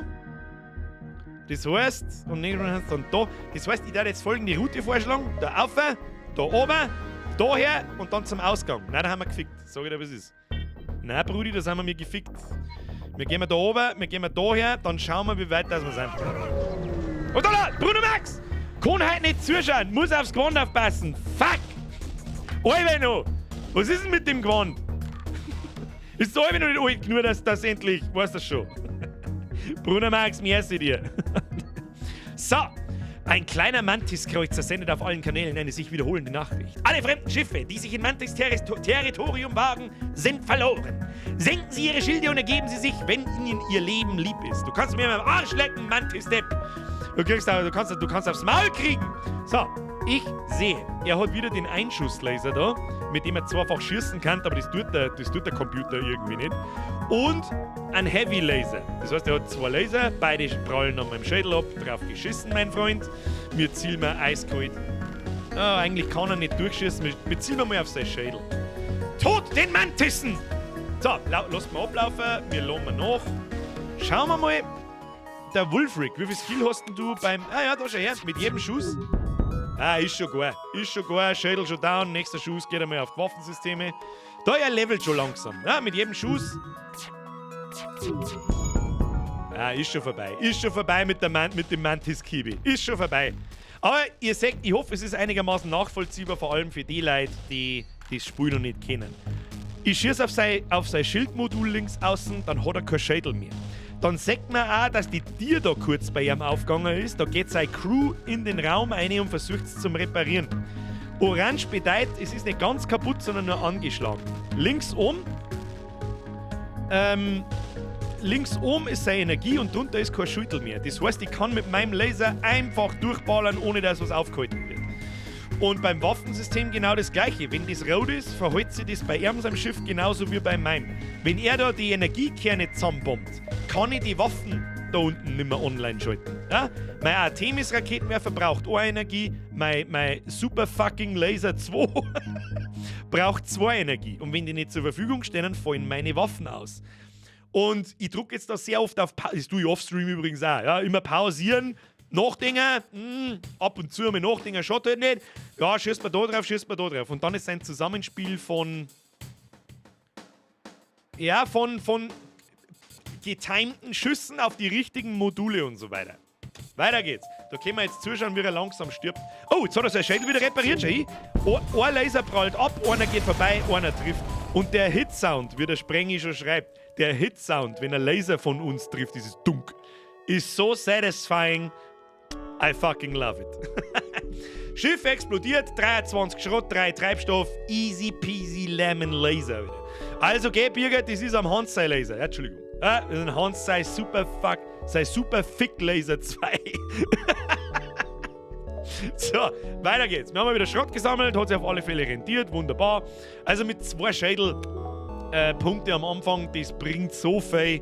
Es ist fast niemand imstande, dir irgendwie Schaden zu machen, außer sie haben einen Raketenwerfer. Der Sprengi schreibt noch was. Laser Artemis tauschen, ziehen, damit der Laser nicht sofort down geht beim ersten Schaden. Sprengi, das ist absolutes Pro-Gamer-Verhalten. Das erkläre ich aber auch kurz, weil da hab ich jetzt auch nicht dran gedacht, sage ich dir ganz ehrlich. Also, du kannst die Anordnung von den Waffen ändern. Da unten. Das ist einfach zum Ziehen so. Blub, blub, blub. Aber halt nur erste Waffen, zweite Waffen und so weiter. So, wenn jetzt unser, wo ist denn da, Waffendings, einen Schaden kriegt, den kleinsten Schaden kriegt, dann fällt ein Energiebalken aus. Das heißt, das habe ich auch nicht gewusst, dass das im Prinzip muss das dir vorstellen, als werden die Waffen vertikal angeordnet. Ja? Der Artemis Energiebalken ist der oberste und der Super Fick Laser 2 vom Hans, der der Super Fick Laser.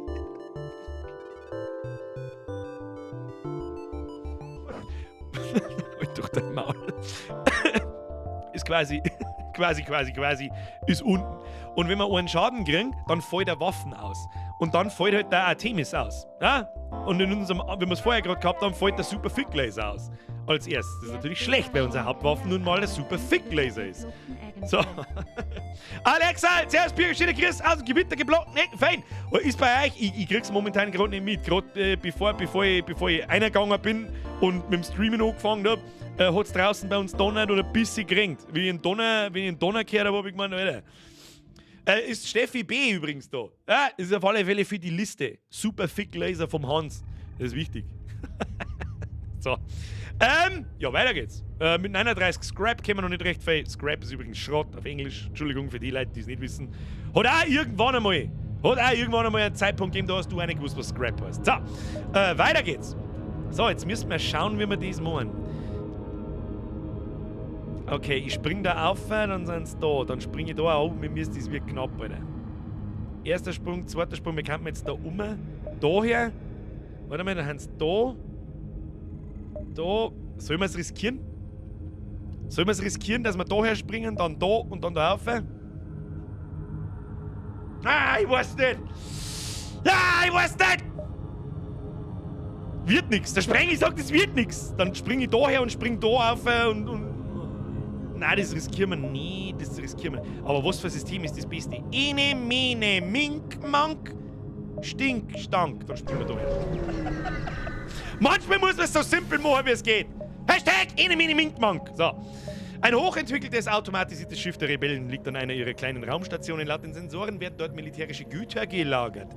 Das ist ein Indikator dafür, dass es vielleicht Waffen gibt. Schauen wir mal. Erstens, das automatisierte Schiff angreifen und an die Güter zu kommen. Natürlich. Zweitens, das Schiff nicht provozieren. Ihr seid dran. Ene, mene, mink, mank. Mir Stinkstank. Eins natürlich. Ist aber sowieso klar. Da wird nicht nur geschlägert. Weil wenn wir nicht schlägern, kriegen wir nichts. So, schießen! Piu, piu. Oh, der hat Drohnen. So, schön. Aufpassen, was die Drohne tut. Mir der wir dabei. Oh, der hat 2 Beamlaser. Tja, der kann uns gar nichts, Alter. Dann können wir einfach laufen lassen bis in die Unendlichkeit. Was wir mir aber mal mit mir fickt man seinen Antrieb aus dem Leben. Tun wir seinen Antrieb weg, nicht, dass er uns abhaut. Antrieb down. So. Der Typ kann uns gar nichts. Siehst du den Beamlaser da so? Pssst, der geht nicht durchs Schädel. Und anders als ein normaler Laserschuss negiert der das Schüttel nicht. Das heißt, der schießt da drauf, aber das Schädel wird nicht abgezogen. Also es ist kein Treffer in dem Sinn. Jeder andere Lasertreffer schaltet man eine Stufen oder 2, jeder Hit von einem normalen Laser schaltet eine Stufe von der Schildbarriere aus. Für eine kurze Zeit, bis sie sich wieder auflädt. Außer, der Sprengi schreibt es gerade, es gibt Beamlaser, die haben 2 Schaden pro Raum. Die gängen durch ein Schild. Ja, gängen aber auch nicht durch 2 Schilde und die kann man nicht wegtun, weil der Idiot von Drohne da ebenfalls einen Beamlaser hat, mit dem er auch nicht durchkommt. Das heißt, Wir schauen mal zu, wie er stirbt. Erster Schuss auf den Antrieb, damit er nicht abhauen kann. Zweiter Schuss auf sein Drohnenmodul, damit seine Drohne da ausfällt. Da. Dritter Schuss auf sein Schädel, damit das Schädel auch kaputt ist. Da hat dein Laser schiebt dann einen in den Arsch. Piu, piu, piu. Nice one. So, und nächste Runden schießt man seine Waffen einer zusammen, weil wir es kennen. Der Odin schreibt, ergo muss immer eine Stufe höher sein, dass das Schild abgezogen wird. Korrekt. Bei Beamlasern wird das Schild nie abgezogen. Das ist wichtig, diese Laserstrahlen, diese Bzzzt. So einen Hoffmann kriegen wir mir demnächst auch noch. Der ist nämlich saustark. So, wenn sein Antrieb übrigens zusammengeschossen ist, 25 Scrap. Das hätte aber mehr sein können. Oh, die Station untersuchen. Nochmal 12 extra Scrap. Die Station war wohl dazu gedacht, Rebellenschiffe mit Drohnensystemen auszustatten. Du findest einen brauchbaren Bauplan. Haben eine Systemreparaturdrohne gekriegt. Weiter. Da haben wir aber keine Drone Bay. Also wie unser Waffenmodul im Schiff haben und unser Cockpit da und unser Schildmodul und Antriebsmodul, brauchst du auch ein Drohnenmodul, damit du die Drohne benutzen kannst. Können wir nichts anfangen damit. Aber im nächsten Shop können wir es verkaufen für ein bisschen extra Scrap. FTL. Das war nicht. Sprengi, gutes Auge, das war nicht ausgegangen. Wir gehen Richtung Ausgang. Also, wie man schon sagt, jetzt fehlt noch nichts. Aber in den nächsten Stufen darf es mich in dem System ficken. Und das sagt der Blinde, nächste Stufen dann auch am Ausgang. Das heißt, wenn wir da rundherum geflogen werden, hätten wir zu lange gebraucht und dann hätten sie uns genatzt. Hätten sie uns genatzt, aber natzen lassen wir uns halt nicht. Wir schaffen einen Endboss, so schaut's aus. Du hast den Langstreckensignalpunkt erreicht. Ist der FTL-Antrieb geladen, kannst du in den nächsten Sektor springen. Weiter. Oh, es gibt noch ein Event am Ausgang. Die Sensoren melden ein großes Asteroidenfeld in der Nähe. Auf kurze Distanz könnten sie nützliches Material ausfindig machen, während sich der FTL-Antrieb auflädt. Was da denn los? Deizfahrer Sepp! Hab drüben Bürger! Der Wolf hat gesagt, der Dani ist ein Mo. Scheiße. Egal, merci für die Mitgliedschaft. Bussi aufs Nussi. So, erstens, das Asteroidenfeld erkunden. Zweitens, zu gefährlich. Wir warten einfach, bis der FTL-Antrieb bereit ist. Ich weiß jetzt, das Event, glaube ich, kenne ich gar nicht. Ist jetzt das so, dass wir mir dann Zeit lang, bis der Antrieb aufgeladen ist, in einem Asteroidenfeld landen? Weil so eins gibt's, ja? Da fliegen dann auch Asteroiden her und so ein Scheiß. Oder wird der Event einfach ausgelöst? Ich sag da nur Einser im Chat. Drückt man Einser. Erkunden! Oh, Schlägerei auch noch! Dann kenne ich den Event doch. Oh, jetzt wird's interessant. Also, ein Piratenschiff hat sich hinter einem größeren Asteroiden versteckt und greift dich an. Ich sehe, sie haben einen Laser und eine Bomben. Ah, das ist was anderes wie ein Raketenwerfer. Das ist eine Bomben, die teleportiert sich in der Raumschiff und macht dann Feuer, setzt Module außer Gefecht, macht Schaden an Module, was auch immer. Da bin ich mir nicht sicher, können Bomben durch Schilde durch. Kann mir das jemand beantworten? Das weiß ich auch nicht. Ich habe noch nie mit Bomben gespielt. Dir passiert kaum was. Bomben können durch Schädel durch. Okay. Also ähnlich wie Raketen, gleiche Mechanik. Okay. Aber was super geil ist, wir haben 2 Schildbarrieren und da fliegen jetzt die ganze Zeit Asteroiden auf uns zu. Ah, und die machen natürlich Schaden aufs Schädel. Aber nicht bloß bei uns, sondern auch beim Gegner. Das heißt, sein Schädel soll ja so gut wie nicht existent sein. Wir schießen sofort auf seinen Antrieb, bevor er abhaut. Und ja, erst auf seine Waffen, weil mit seinem Laser kann er uns schon was tun. Ja gut, fangen wir an. Ah, da war schon der erste Asteroid. Ah, und da sechst dann immer wieder Lotzias Schädel auf. Wir schießen mal auf seine Waffen. Ja, gut, dass wir 2 haben. Das darf richtig Schaden machen, wenn wir da jetzt... Oh, das feindliche Schiff scheint seinen FTL zu starten. Es versucht zu fliehen. Das kannst du einmal sauber abschminken. Der nächste Schuss geht sauber auf deinen Antrieb, mein Freund. Und... Ja, ja, jetzt hat er kein Schädel nicht. Mit ein bisschen Glück ist der Schädel weg, wenn wir mir schießen. Ist weg, wenn wir schießen. Sehr nice. So, jetzt möchte er uns bestechen, die Drecksau. Der Tag gehört Ihnen. Beweisen Sie uns Ihre Ehre, indem Sie uns mit dem Leben ziehen lassen. Ich kann jetzt das Angebot annehmen, dann kriege ich das, was da steht. Oder wir akzeptieren keine Kapitulation! Ich möchte aber hoffen, dass ich nur 2 im fucking Chat sehe. Natürlich zerpimmelt man. Zerpimmelung! Zerpiu-pium! Schießen! Da hat bloß noch ein Leben. Das ist ja lächerlich. Oh, seine Bomben ist wieder da. Schießen wir auf Waffen. Ja, easy. Easy. Ja? Und meistens kriegst du aus der wenn du nicht wirklich kaputt machst, kriegst du dann mehrere Sachen raus, wie aus dem Bestechungsversuch. Explodiert eine Rakete, ein Drohnenteil, 23 Scrap Metals. Schaut gut aus. So, währenddessen wir uns jetzt da weiterhin aufhalten, fliegen da übrigens die ganze Zeit Asteroiden rein. Deswegen müssen wir uns, da feiern aber nichts. Da kämen so selten welche, dass die durch unsere 2 Schilde nicht durchkommen. Was mich jetzt an der Stelle noch schnell interessieren hat, ist, wir haben ja kein Crewmitglied in die Schilde drin. Wir brauchen mal, das darf mich jetzt interessieren, jetzt pass auf. Jetzt stellen wir mal einen Wulfric, unseren Gunner, den stellen wir jetzt einmal ins Schädel rein.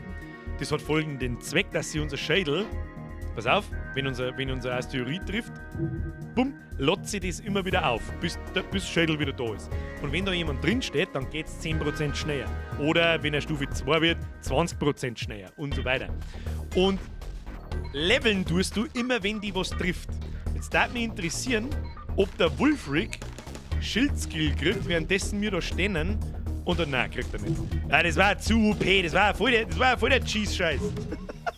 Funktioniert nicht. So, Wulfric, zurück an die Kanonen. Je schneller, dass wir mir schießen, desto besser. Wunderschön. So, weiter. Oh, jetzt war da herum noch ein Notfall. Ja, egal. Hilft nicht. So, jetzt haben wir im Ausgang, wir müssen in das nächste Dings um. Das heißt, wenn wir am Ausgang sind, ist da herum ein Button mit nächster Sektor. Bam. Und dann sieht man schon, da gibt es eine, im Prinzip nennen wir das einmal, ja, Sektorkarte halt dann, mit verschiedenen Boinkerl. Mit verschiedenen Farben und so. Und daher hinten ist der letzte Punkt, da gilt es hinzukommen. Und du musst dann immer einen Schritt weiter. Da kannst du vorher schon so planen, wo möchte ich eine, das sind verschiedene Systeme. Habe ich mich noch nie so damit auseinandergesetzt, was genau passiert. Ich weiß bloß, der fucking Nebel ist scheiße. Ich will den Nebel nicht haben. Da kann so viel Scheiße da drin passieren, dass es ganz aus ist. Da haben wir einen Arsch noch 2 rund. Das machen wir ganz cremig. Wir waren jetzt da unten haben wir ein Soltan-Gebiet. Das ist zivil. Da fliegen wir oben. Da hör jetzt auch nicht auf den Chat, das ist mir wurscht. Im Nebel, da sterben wir bloß. Der Sprengi schreibt, eher wichtig für bestimmte Quests und Achievements. Was denn? Der Nebel? Das habe ich mir sowieso schon lange gefragt. Es gibt da voll viele Schiffe zum Freischalten, verschiedene. Und ich hab bloß 3. Ich bin da noch nie über 3 rausgekommen, glaube ich. Der Jomi schreibt, im Nebel kommen aber die Rebellen langsamer vorwärts, da kann man mehr Systeme anschauen. Das stimmt. Aber da drin geht es ja richtig zur Sache und das mag ich. Weißt du, was wir da könnten? Daher hinten schauen wir in den Nebel rein. In den letzten Nebel, da gehen wir durch. Wir gehen mal ins Soltan-Gebiet. Wo ist denn übrigens der Map? Hashtag Sektor-Map. Der Einzige, der das gespannt hat, ist der Capricorn wieder. Beim Wandern musst du dann 2-mal durch einen Nebel. Nicht unbedingt, wenn ich von oben komme. Du erreichst den Soltan-Raum. Das ist übrigens eine Rasse im Spiel, glaube ich. Diese Spezies ist nicht gerade dafür bekannt, Geschenke zu verteilen, aber sie werden sich immer anhören, was du zu sagen hast. Das sind nette Dudes. Weiter geht's. So, dann haben wir eine neue Map im Prinzip. Da herum haben wir einen Notfall und wieder einen Shop. Mit 100 Scrap. Da herum haben wir einen kleinen Nebel. Kriegen wir doch zum Singen, denn diese Nebelabschnitte, wo wir in ein komplettes Gebiet einfliegen können, wo es nur so Nebelabschnitte gibt, gibt es in den normalen Sektoren auch. Da musst du nicht zwangsweise reinfliegen, aber du kannst. Und da gibt es einen netten Vorteil, solange du da drin in den Systemen in diesem Nebel aufhältst, wird die Flotte, die uns da von links verfolgt, langsamer. Erst Sensoren ausbauen vor dem Nebel. Sprengi, du sagst es. Soweit waren wir noch nicht. Ich wollte, das kommt später dann. So, wir springen jetzt erstmal straight zum Notfall. Vielleicht sogar noch da dann her und dann wieder zum Shop. Ja, ein bisschen Scrap einsammeln, damit wir sauber einkaufen können. So schaut's aus. Ab zum Notfall. Schauen wir uns, was da los ist. Zuerst Notfall, dann Shop. Mr. T.W. Absolut korrekt. Dein Sprung unterbricht eine Soltan-Patrouille, die einem Mantis-Piraten in ein Asteroidenfeld gefolgt ist. Oder folgt. Sie meldet sich mit den Worten, ihre Anwesenheit wird toleriert, aber greifen Sie bitte nicht ein. Eingreifen und das Mantis-Schiff retten. Eingreifen und dem Soltan-Schiff helfen. Drittens nicht eingreifen. Ich glaube, den Event habe ich noch nicht gehabt in den letzten Tagen. Der Sprengi sagt 3. Bist du da sicher? Oder sagen mehrere Leute 3. Ich bin mir 2 sowas von. Ja, alle sind für 2. Ich weiß auch nicht, was passiert. Learn it the hard way, heißt es in Faster Than Light. Sie sagen aber, ich soll nicht eingreifen. Soltans haben viel Schrott. Ja. Ich versuche zum helfen. Jetzt müssen wir quasi gegen das Mantis-Schiff kämpfen. Okay, was haben wir da? Der Wichser hat schon wieder einen scheiß Raketenwerfer, der Pimmelmann-Arschloch.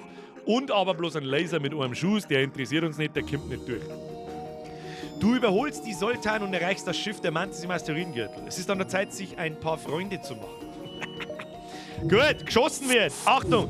Oh, wir haben Intruders. Intruder. Wichser, Hans. Wichser sind's. Also, wir schießen mal als erstes auf seine Waffen. Und kämpfen wir. Die sagt mir jetzt nicht gescheit da über meinem Kopf dort. Du. Jetzt wird geschlägert. Schau, da schlägert der Mantis gegen meinen Menschen. Muss ich helfen. Wen haben wir da? Wölfi! Wölfchen! Mond fertig! Mond fertig! Oh, der muss gehen. Er ist fast tot.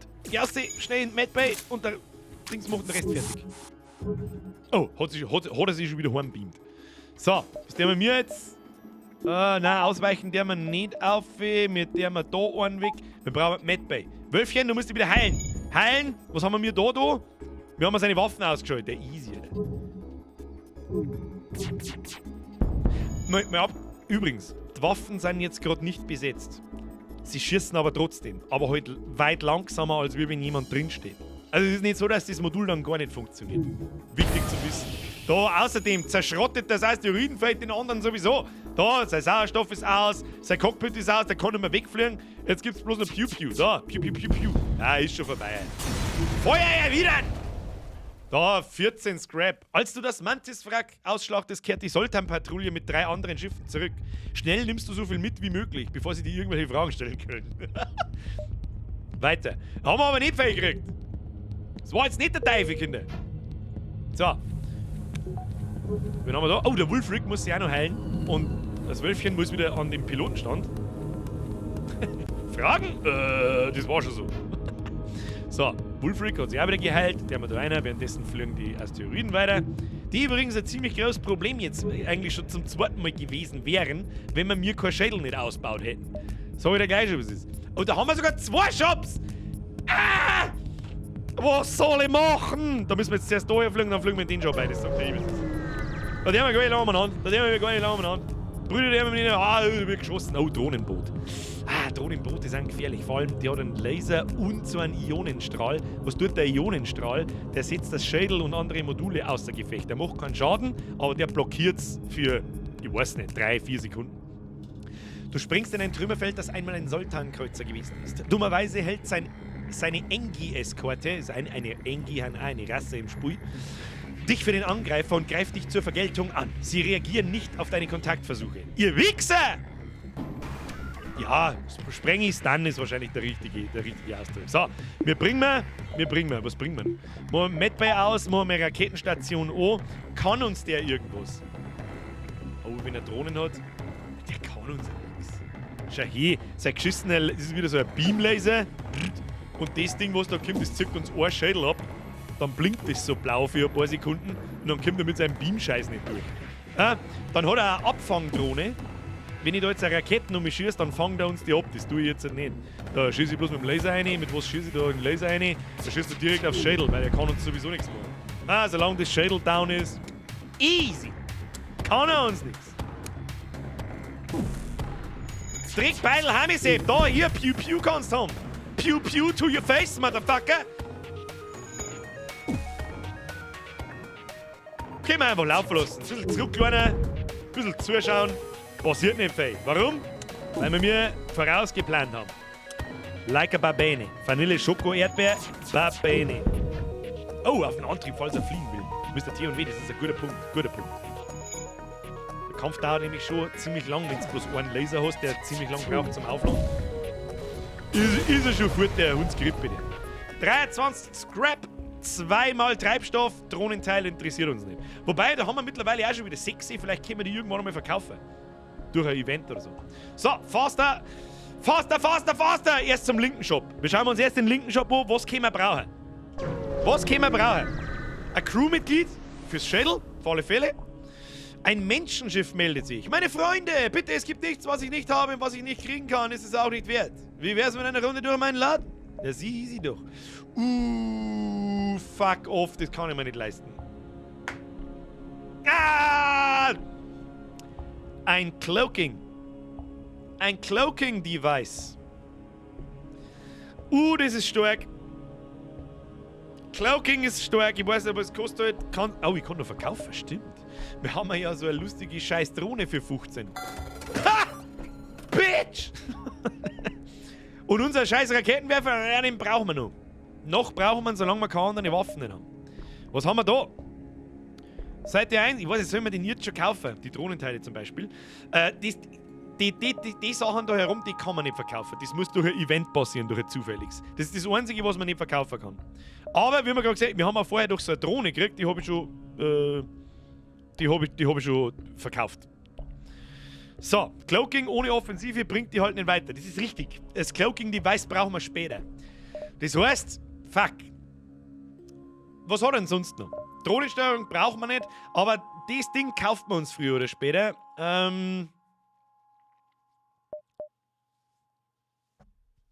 Aber nicht jetzt. Da ist es teuer jetzt für 150. Da muss ich andere Sachen ausbauen. Was haben wir auf Seite 2? Da haben wir einen Karl. Brudi, ich kann einen Karl nicht da lassen. Freilich kann man uns Drohne verchecken. Ja, haben wir gerade gemacht. Wir müssen fast einen Karl kaufen, bist du deppert. Karl, dann haben wir einen Alex Rigopoulos. Das ist offensichtlich ein griechischer Stein. Griechischer Stein! Engi für die Schilde. Haben die da besondere Boni oder was? Tatsächlich, das ist mir noch nie aufgefallen. Da auf der... Warte mal. Da, nein, Schluss! Herr Donner! Schauen wir mal, dann sehen wir schon. PogChamp, Österreich! Herr Donner, merci dir. Was ist die Ionenfeldumkehrung? Gehen wir gleich mit dem Mauszeiger drüber, schauen wir uns gleich oben. Also, erst kaufen wir ein Crewmitglied, dann schauen wir weiter. Wir haben noch einen Shop auf der rechten Seite, den schauen wir uns auch noch an. Wir haben einen Nick Bratton. Fertigkeit verbessern sich etwas schneller. Okay, das ist eine Passivfähigkeit, das habe ich zum Beispiel nicht gewusst. Karl, das macht Menschen tot. Der Karl ist ein Engi, der hat doppelte Reparaturgeschwindigkeit und verursacht der Schaden wird halbiert. Was verursacht der Schaden beim Crew gegen Crew-Boxen? Weiß ich nicht. Was haben die Steine? Immun gegen Feuer, das weiß ich. Bewegung halbiert, die haben es auch langsam und die maximale Gesundheit haben es 150. Das sind quasi Tanks, Storner-Tanks. Engi ist halt ein Lauch. Ja, nehmen wir einen Karl. Oder warum nehmen wir nicht einen Menschen, der kostet bloß 45, der kann im Prinzip auch das Gleiche. Der kann ja nichts Besonderes. Aber er repariert schnell, das ist schon ganz geil. Was sagt ihr? 1 oder 3? Engi oder Mensch? 1 oder 3? Ab in den Chat. Jetzt sagt der Schwarzer bloß so eins. Bloß weil er Karl heißt, sagt es wie es ist. Nur weil er Karl heißt. Gut, gekauft. So, Karl, welcome on board. Der Karl, den platzieren wir gleich mal bei den Schilde da drin. Und der Sprenger hat schon nicht ganz unrecht, der hat doppelte Reparaturgeschwindigkeit von den Module. Das schaut dem Schädel überhaupt nicht. So, speichert man seine Position. Schauen wir nochmal in den Shop hinein. Was ist das alles? Drohnenbergungsarm haben wir schon gehabt. Erweiterte FTL-Navigation. Ermöglicht dem Schiff zu bisherigen Signalpunkten zu springen. Das heißt, ich kann da mehrere Systeme gleichzeitig überspielen. Das habe ich noch nie gehabt, das Ding. Und dann haben wir die Ionenfeldumkehrung. Schützt dein Schiff gegen Ionenschaden und negiert ihn zu 50% vollständig. Das heißt, da haben wir gerade gegen so ein Schiff gekämpft, das keinen Schaden macht, sondern halt einen Ionenschaden, das Modul stunt. Also, was ist denn der deutsche Begriff für stunnen? Betäubt. Ja, ist dann halbiert. Ist auch nicht schlecht, aber so viele Gegnerschiffe haben diesen Ionenscheiß nicht, dass sie das rentiert. Der Ionenschaden blockiert Energie. Ja, lähmen. Ja, genau. Schöne Beschreibung. Danke dafür.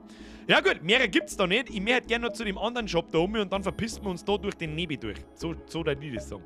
So. Vielleicht sollte man nur einen Treibstoff kaufen, dann ist der mit dem anderen Shop. Erst schauen wir, was im anderen Shop ist. Ab in den nächsten Shop. Bam, einmal da oben. Haben wir immer noch 17 Treibstoff auf dem Konto, da fällt es mir überhaupt nichts. Und eine Mantis Crew. Schauen wir uns den schon.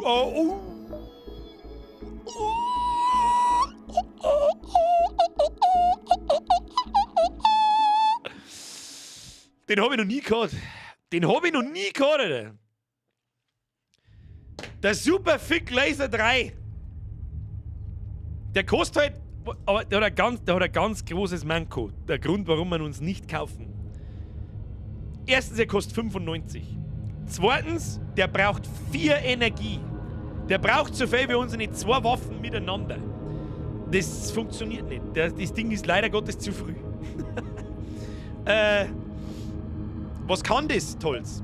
Der hat 19 Sekunden Ladezeit, aber hat halt 5 Schuss. Wow, das ist halt schon heftig, gell? Das heißt, wie viel? 1er Laser statt der Rakete. Das ist genau der Plan. SFL 2 ist der beste. 3 und 4 brauchen zu viel Energie. Mr. Bavaric, da hast du, sehe ich gerade auch ganz genau. Also. Das Problem ist, wir können das Teil nicht mehr online schalten zum Hernehmen, weil er 4 Energie braucht. Und, das schauen wir uns jetzt einmal an. Ja? Wir brauchen da herin 1, 2, 3, 4 Streifen Energie.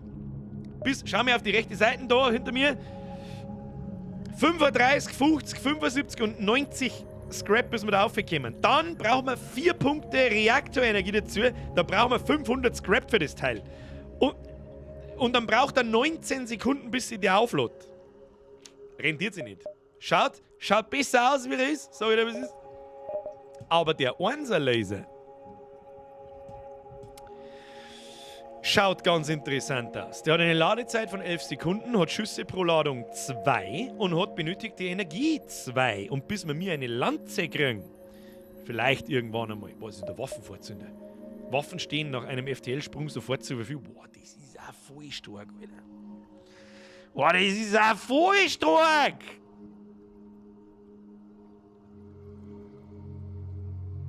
Ah! Was gibt's auf Seite 2? Crewmitglieder. Der Andrew Fenn, der Mullet und der Michael Olofsson. Offensichtlich sind die Mantis Dänen, Schweden und Finnen. Bin mir nicht sicher. Was ist das ganz rechts?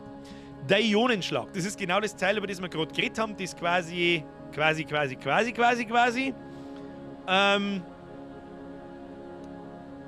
betäubt. Keinen Schaden macht, aber betäubt. Oh, Norweger. Was habe ich gesagt? Dänen, Schweden und Finnen. Norweger habe ich wieder vergessen. Entschuldigung. Verkauft die 10% für den Vorzünder. Meinst? Klangt uns nicht. Was kostet der? 100 durchgelangt. Das ist fast wert. Das ist fast wert. Den Autonachlader, also man kann die Passivmodule kann man auch verkaufen. Den verkauft man und kauft man uns den Vorzünder. Hat folgenden Vorteil, wenn der Kampf angeht, haben unsere Waffen müssen sie nicht erst aufladen, sondern können sofort schießen. Das ist unfassbar stark. Unfassbar stark. Der mal. Weg damit. Vielleicht haben wir Glück. Waffenvorzünder rein. Absolutes Babene. Und nochmal, das da herum. Unsere Drohnenteile und Raketen und Treibstoff kann man nicht verkaufen. Oder belehrt mich eines Besseren. Die kann man nicht verkaufen, oder? Nicht, dass ich jetzt was seit Ewigkeiten übersehe. Der DJ Bluetooth schreibt, schaut lustig aus, das Game, Alter, viel Spaß noch, ich muss jetzt Nachtschicht werkeln. Herr Bluetooth, ich wünsche Ihnen maximal viel Unterhaltung, wenn es geht. Na, der Sprengi schreibt nur im Event, kann man in einem Shop nicht verkaufen. Herr Jommi, merci, Sprengi, merci. Dann kann man eh nichts tun. Aber man könnte quasi da herum kaufen. Oh, quasi. Brauchen wir nicht, außerdem haben wir sowieso keinen Schrott mehr, passt. Auf alle Fälle sind wir jetzt ultra brutal. Wir können unsere Raketen abschießen, bevor der Gegner überhaupt irgendwas machen kann. Und seine Waffen schon ausschalten, bevor er irgendwas machen kann. So! Und da die sagen, verpissen wir uns in das nächste System. Und schauen wir weiter. So, da ist unser erstes Opfer. Du empfängst die letzte Nachricht eines explodierenden Sultan-Frachters. Die Mantis. Sie sind hier, bitte. Du wirst durch einen Schuss vor dem Bug unterbrochen. Tja, und jetzt haben wir halt, wie ich schon gesagt habe, da hinten, bam, unsere Waffen sind sofort ready. Das heißt, ich kann erst einmal einen Laser, der kostet uns keine Raketen und nichts, erst einmal auf die Waffen drauf. Schon ist eine down und schon haben wir gewonnen. Und schon brauchen wir nichts mehr, das können wir jetzt einfach aussitzen. Einfach aussitzen und warten. Da, er schießt mit seinem einen Laser in unser Schädel rein. Passiert nichts, dann schießt man mit einem auf den Antrieb da hinten, dass er nicht ausweichen kann und nicht abhauen kann. Ja, wir schießen jetzt 10% langsamer, aber der Erstschlag ist brutal. So, Waffe. Antrieb down. Und in der nächsten Salve ist er sowieso tot. Piu, piu, piu. Fucking easy. 22 Scrap, 3 Treibstoff, passt gut gegangen. Weiter geht's. Wir gehen daher, dann gehen wir daher und dann wurschtelt man uns da durch den Nebel. Da können nur ein paar basic Sachen passieren. Das sagt ich. Weiter geht's. Oh, der Wiebke. Verdammt, Alter, wieso haben wir nicht genug Scrap für den Wiebke? Du erkennst das Schiff. Es gehört einem bekannten Sklavenhändler. Er ruft dich und bietet dir günstige Arbeitskräfte an. Ja? Fachkräfte. Ja, bei mir an Bord herrscht akuter Fachkräftemangel. Den Sklavenhändler abschauen, angreifen, den Sklavenhändler ignorieren und weiterfliegen. Herr Hobel, ich darf gerne auf 1 drücken, geht nicht. Ja, ich habe keine 27 Schrott. Dann hätte man einen Wiebke gekriegt. Also, ja, das weiß wahrscheinlich sogar. Nein, weiß nicht wert gewinnen wahrscheinlich. Natürlich greift man an. Ich sehe da nur 2. Wenn ich ein paar Einser sehe, da kann ich quasi nicht draufklicken. Quasi. Geht halt nicht. Abschauen! Bekämpfen! Vorab, was hat er für Waffen? Einen einfachen Laser, wenn er aufladen hat, kann er 2 schießen. Und so einen Heavy Laser, der einen Schuss abgibt. Er kann uns wieder nichts tun. Sklavenhändler abschauen, angreifen. Los geht's, wir schießen auf deine Waffen, damit gleich mehr Ruhe ist. So, dann schießen wir beim nächsten Mal aufs Ausweichmodul. Fortzünder mit SFL 3. Das ist natürlich Hardcore. Also der Superfick Laser Level 3 mit 5 Schuss auf den Gegner instant von Anfang an ist Hardcore. Braucht man nicht schmerzen. Piu, piu, piu. Mach deine Waffen aus. Oh. Das. Wir ergeben uns. Nehmen Sie einen unserer Sklaven als Tribut. Wenn Sie uns vernichten, werden sowieso alle sterben. Ist das wert? Ergeben ist normal keine Option. Ich weiß nicht, was sagt denn da der Programmer Sprengi? Ist das wert? Weiß nicht. Sultan, beste Rasse plus eine Energie. Und das hab ich jetzt nicht gewusst. Ich weiß, was du meinst. Es ist, wir nehmen das Angebot an. Ich nehme das Angebot an! Was ist da schon wieder los? Mauling! Servus, ich bin hier. Ich muss morgen wieder um 5 Uhr aufstehen. Und danke für die Ablenkung. Sie, Sir, bedanken sich bei niemandem. Ich sag merci. Bussi aufs Nussi und Schädel nach oben wird schon. Okay? Schlafen Sie gut und in so einem Fall kann man mal hergehen und sagen, Chef, ich komme morgen nicht. Und wenn er mal die Kündigung abgeben. So! Wir haben etwas gekriegt und zwar ein Giles. Kann man den noch umbenennen? Kann man Giles umbenennen? Kann man den umbenennen? Wo ist der Giles? Da. Wir brauchen einen neuen Namen.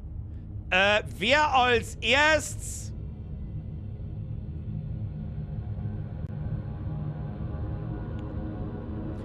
Foodlappal Franz.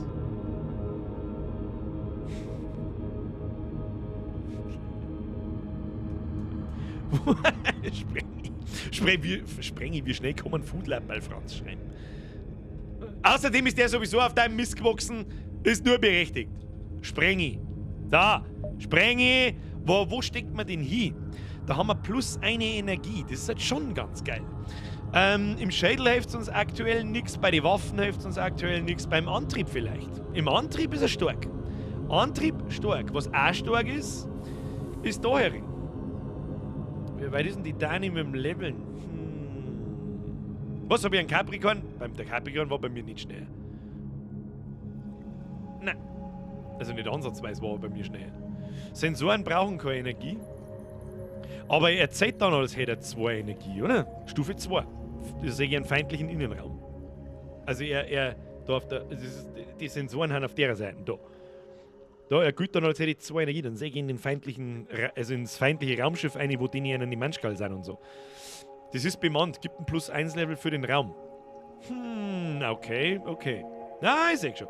Dann müsste man, das ist einzig Vernünftige, ist eigentlich da in den Antrieb zum Stecken. Und dafür ziehen wir die Dani, oder den Dani, ist ja wurscht, du bist aber jetzt ein Transgender, tu schneller. Die wir da hinten in die Sensoren rein. Weil warum nicht? Dann gilt das Ding als bemannt. Das ist bemannt, gibt ein +1. Okay.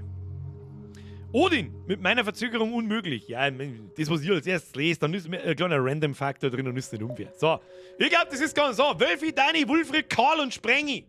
Ah, die Crew. Die ist die bemannt, die ist befraut. Ihr Idioten. So, wir springen da auf ins nächste System, damit da was vorangeht. Es ist was bitte? Es ist 20 vor 10. Möchtest mich du nur noch rollen, Alter?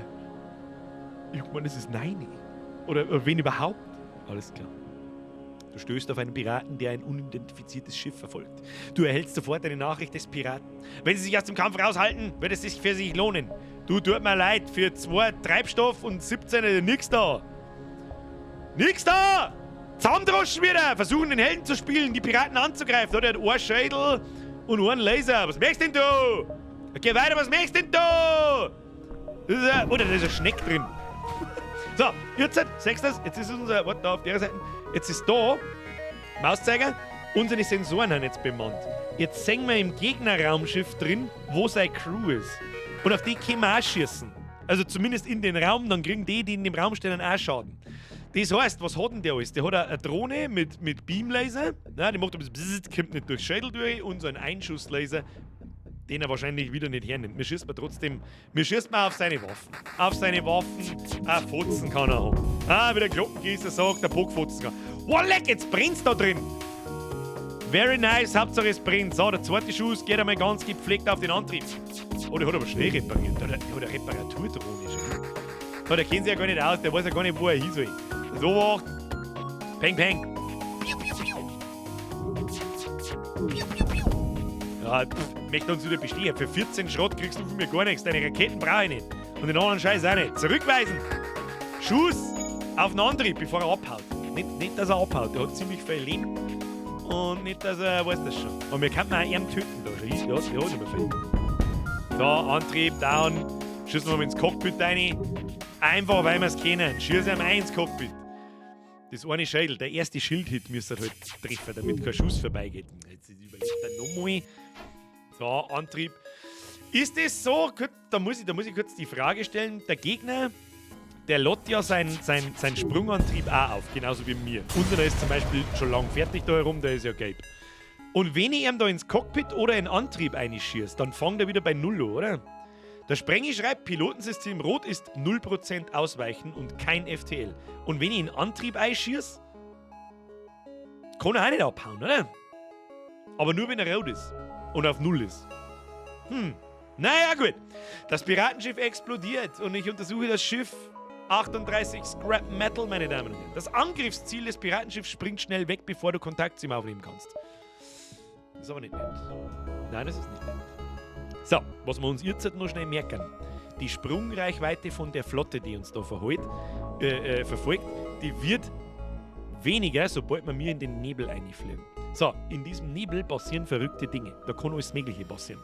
Da fallen Systeme aus, du hast kein Schädel mehr, deine Sensoren fallen aus. Lauter so ein Scheiß, ja, einfach völlig random. Gut aber auch für den Gegner. So, rein in die Nebelungen. What happens in the Nebel stays in the Nebel. Du kannst nichts durch die dicken Gase erkennen, die den Raumschiff umgeben. Ohne zu wissen, was da draußen ist, kannst du nur abwarten, bis dein FTL-Antrieb aufgeladen ist. Okay, was ist los? Unsere Sensoren sind deaktiviert. Da, rechts unten. Ja, blau. Was haben wir sonst noch? Scheint eigentlich nichts. Ja, und jetzt haben wir keine Sensoren mehr. Jetzt sehen wir nicht mal in unserem eigenen Raumschiff, was abgeht. Wenn da jemand war. Sondern nur bei unserer Crews. Ja, FTL ist nicht viel passiert. So, jetzt siehst du, der nächste Sprung von der Flotte ist halbiert. Was ziemlich geil ist. Jetzt ist die Frage, ob wir da alle abfliegen können. Also mal 1, 2. Müssen gehen. Müssen gehen. Nächster Sprung. Ich mag jetzt da drin schlägern. Du wechselst durch die Breitbandkommunikation. Ich liebe Deutsch! Du wechselst durch die Breitbandkommunikationskanäle, als du ankommst. Aber du hörst nur Rauschen. Im Nebel ist nichts los!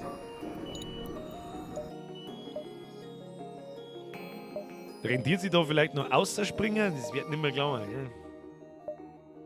Wird das klar haben? So schlecker nicht, das riskieren wir nicht. Das riskieren wir nicht, das ist nicht wert. Du, das ist ja nicht wert. Hier treiben die verformten Wracks zahlreicher Schiffe. Zwischen den Trümmern scheinen Lichter aufzuflackern. Das schießt ein Rebellenaufklärer zwischen den Wracks hervor. Schlägerei! Du kannst ja auch wieder nix. Das ist ein langweiliger. Der kann ja wieder nix. Wir haben total lopieren. So, erster Schuss auf die Waffen. Zweiter Schuss auf Schädel. Kein Dab! Immer Dab, Alter. Dab ist so 2017, Alter. So, haben wir es aber ins Cockpit eingerotzt. Der Kilian schreibt, ist es ein Zufall, dass in Steam das Spiel im Angebot ist, statt 10 Euro 2,50 Euro? Nein. Ich hab mich vorher auch gewundert, ich hab's ganz am Anfang vom Stream gesagt, so, das kostet 2,50 Euro. Da habe ich mich schon gewundert, so 2,50 Euro. Das wäre verfickt wenig. Normal hat es einen 10er gekostet. Aber ich hab's auch schon ewig, also keine Ahnung. Nur backelt es halt immer wieder mal, alle 3 Jahre backelt die fast den Leiter mal wieder aus. Und jetzt ist es halt mal wieder soweit. Was? Dab Radio, meine ich? Okay, da habe ich mich vertan. Ich meine den Dab.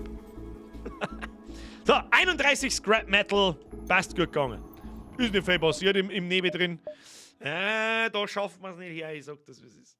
Da schafft man es nicht mehr, nein, da schafft man keinen Sprung mehr, das sage ich dir, was es ist. Nein, müssen wir abhauen. Vielleicht haben wir noch ein Event im Ausgang. Schauen wir mal. Du kannst den Langstreckensignalpunkt erreichen. Ist der FTL-Antrieb geladen, kannst du in den nächsten Sektor springen. Oh. Ein Schiff mit auffälliger Piratenkennung umkreist eine Mondennähe und sendet die einfache Nachricht, dass es Ausrüstung zum Verkauf anbietet. Das Schiff rufen. Das Schiff angreifen, bevor es dich angreift. Drittens, schnell alles auf den Sprung vorbereiten. Sollen wir es zusammenbomben oder sollen wir schauen, was es zum Verkaufen gibt? Ich glaube, das ist jetzt ein Trap. Jetzt ein Trap. Wir müssen angreifen. Da greifen wir auf alle. Wir greifen an. Da dürfen wir nicht lange runter. Neue Besonderheit. Schild. Schild ist jetzt grün. Warum ist Schild grün? Er hat am Anfang eine Lebensleisten auf dem Schädel. Die müssen wir ihm zuerst wegschießen, bevor wir das Schädel deaktivieren können. Kleine, aber feine Besonderheit. Daneben seine Bewaffnung. Er hat eine Bombe. Und er hat wieder diesen Burst Laser, den kann er einen Schuss aufladen oder gleich 2 schnelle Schuss hintereinander. Irgendwie macht der PC das, also der NPC, der Computergegner, macht immer bloß einen Schuss. Frag mich bitte nicht warum. Können unsere Raketen da durchschießen? Ich weiß nicht, schießt man einfach bitte. Schießt man mehr Raketen ein, weil es wurscht ist, haben wir so. Schießt man daneben, du Kretin! Hirschi! Was ist denn jetzt passiert? Irgendwas ist passiert. Hirschi! Bussi aufs Nussi, Alter! Nach wie vor Welcome to the Squad. Warum sind das nur 25 Monate? Das waren doch schon mal 36 Monate. Kann nicht sein, ich trinke ein Massal auf die. Du, bei mir steht auch, Hirschi has been member 39 months in a row. Und bei dir steht 25. Sag mal bitte, das habe ich jetzt schon öfter gelesen. Das Like geschrieben haben, ich bin jetzt seit, keine Ahnung, 8 Monaten beim Vollbier-Squad. Oben drüber steht aber halt einfach 16. Oder 18 oder was auch immer. Weiß ich nicht, was da los ist. Dennoch, nach wie vor, danke für deine Mitgliedschaft, Hirschi. Und auch an alle anderen mal an der Stelle. Dankeschön. So, jetzt pass auf. Was war das für ein Lied gerade? I need to know for reasons. Was für ein Lied? Das habe ich selber gedichtet. Langweiliger Typ. Habe ich selber. Gibt es bei mir im Discord im Mimi-Kanal angeheftet. So, ich glaube, da war so ein Teleport-Sound, aber ich sag da, er hat keinen Teleporter, um seine Menschgeld zu mir zum Teleportieren. Geht übrigens auch, haben wir vorher gerade gehabt. Sondern er teleportiert die Bomben da rein. Da ist. Seht ihr mein Mauszeiger ganz links. Aber die hat uns verfehlt. Bomben können verfehlen, das ist neu. So, Schädel ist down. Eine Salve ins Schild, der kann uns nichts. Mit seinem geschissenen Laser. Deswegen gleich mit Schädel down mal. Oh, Bomben! Oh mein Gott, da ist was zerrissen! 2 Schaden an unsere Waffen! Unsere Waffen sind aus! Hilfe, Hilfe! Hilfe! Reparatur! Sofort Crew antanzen, reparieren! Das ist genau das, was ich meine! So, Schuss! Scheiß Bomben! Klump verreckt's! So, unsere Crewmitglieder schicken wir wieder in die Räume, wo sie sollen. Und mir schießt man weiter auf sein Schädel. Piu, piu, piu. Schädel down. Nehmen wir mal einen Antrieb, damit er sich nicht verpissen kann. Unser Antrieb ist down! Diese scheiß Bomben, die sind ja voll behindert. Kruzifix nochmal. Er muss leveln, der Wolfric muss leveln. Schnell. Au! Alter, jetzt kriegen wir aber, gell? Jetzt kassieren wir. Müssen wir rappen. Helfen denn? Rappen für die Deppen mit bisschen Steppen. So, wieder aufladen.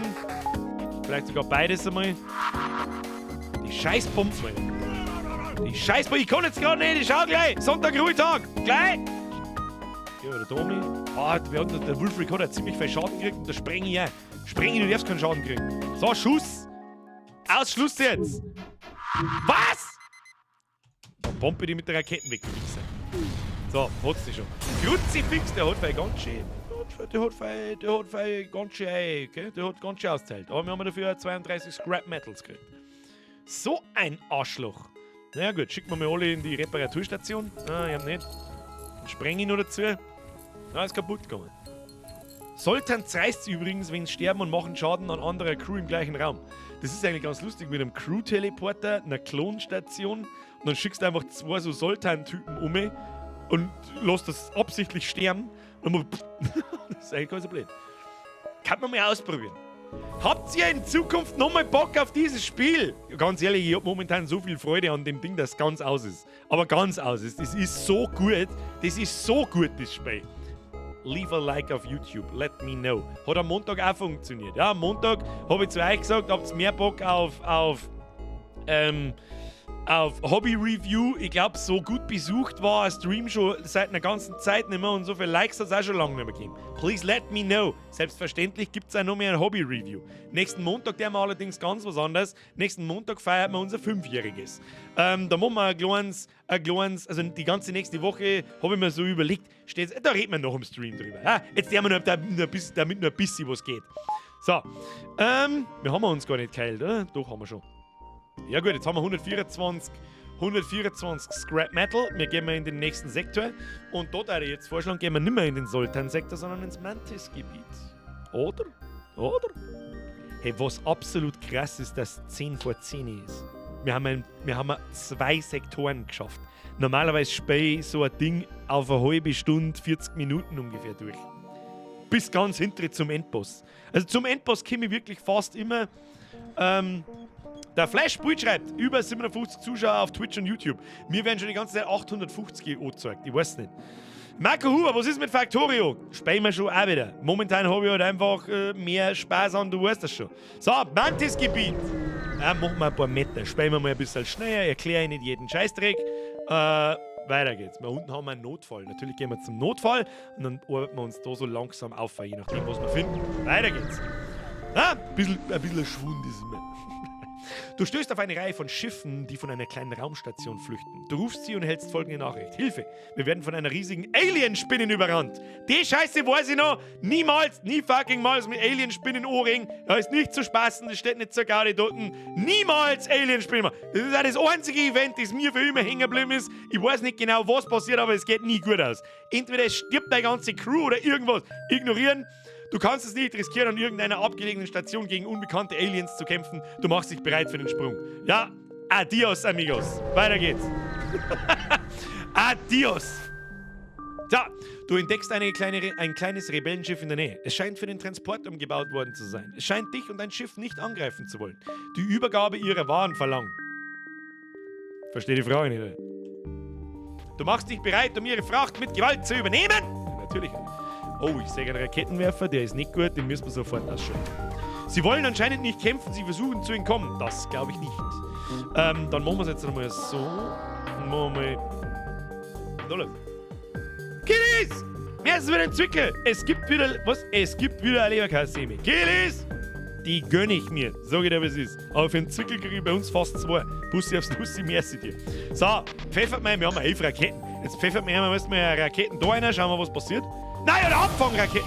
Was hat denn seine Drohne da jetzt da? Ist der behindert? Weiß ich nicht.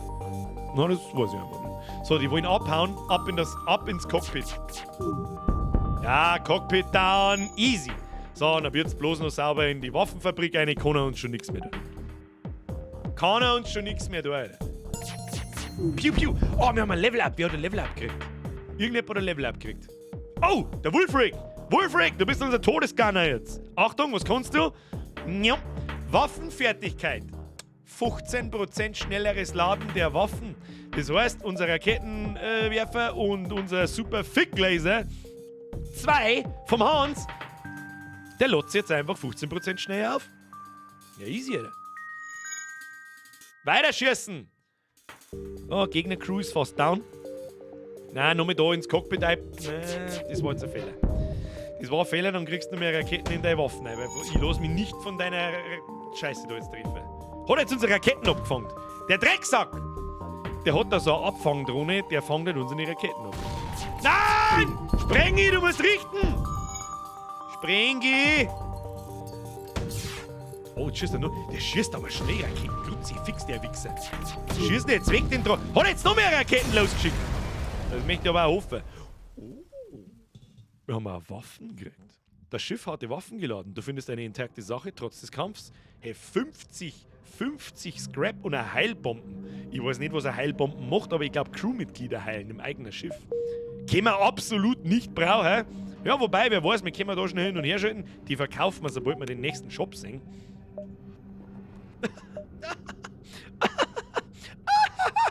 Welch Zufall, das nächste System und das einzige, wo wir hinkennen, ist es schon. Schauen wir uns an, bitte, verkaufen Sie mir Ihre Waren. Händler genießen bei den Mantis kein hohes Ansehen, weshalb nur wenige von ihnen diesem Beruf nachgehen. Bla bla bla bla, Shop. Ein Mantis-Shop, da haben wir die Oh, schon wieder die scheiß Cloaking, Alter. Der Schrottbergungsarm. Ermöglicht dem Schiff von jeder Quelle 10% mehr Schrott einzusammeln. Wird sofort einkauft, in dem frühen Stadium lohnt sich überall. Kostet zwar 50, bringt aber durch die ganzen Systeme weit mehr wie 50. Gekauft. Tarnung können wir uns nicht leisten. Wir gehen auf Verkaufen. Heilbomben. Geschissen auf die Heilbomben, verkauft, weg mit dem Schund. Der Waffenvorzünder, Schrottbergungsarm. Schauen wir gut aus. Brauchen wir mehr? Langsam kann man auch mal ein bisschen Treibstoff kaufen. Haben wir bloß noch 9, vielleicht auch mal 1, 2 Punkte. Oder? Herr Köth! Hock gerade mit Kollegen im Hotel und schauen dir beim Spiel zu. Hashtag Montage. Hashtag Geldgeiler. Danke für die super Unterhaltung. Geniales Spiel. Herr Köth, das ist genau, was ich hören wollte. Ich hoffe sehr, euch gefällt Faster Than Light, auch wenn es das nicht kennt hast vor allem. Ich kann an jeden verstehen, der sich Screenshots von dem Ding anschaut und sich denkt so, was ist denn das, Alter? Aber Best Game, nicht Best Game, ja doch Best Game ever. Hashtag Best Game ever! Haben wir schon lange nicht mehr gehört. Merci dir, Chris und deine Kollegen. So, was haben wir noch? Die haben wir schon mal gehabt, brauchen wir nicht. Seite 2. Ja, da haben wir einen Lombard. Der kann ein bisschen schlägern. Und wir haben einen Mantis. So ein Crewmitglied, Shot vielleicht schon. So ein Crewmitglied, Shot vielleicht. Weiß nicht. So ein Mantis-Crewmitglied kann man schon brauchen. Ne? Kann man schon brauchen. Sollen wir uns das genehmigen? Langsam aber sicher müssen wir auch wieder ein bisschen was upgraden. Ne? Also ein bisschen unser Schiff mehr, noch ein Drittschädel. Und ich hätte gerne zusätzliche Waffen langsam, nach der ich suche. Wir kaufen uns einen Mantis. Der ist gut im Schlägern. Wenn uns jemand invadet, kaufen wir uns. Und was haben wir da? Da können wir uns eigentlich nichts kaufen. Dann machen wir noch, nehmen wir noch 3 Treibstoff mit, reparieren wir bis auf 70 runter und dann schaut es gut aus. Schaut gut aus. Nehmen wir, da haben wir Mantis und den einzigen Raum, den wir noch bemannen können, der dann eine Auswirkung hat, das sind unsere Türen. Jetzt haben wir Panzertüren, das sind graue Türen.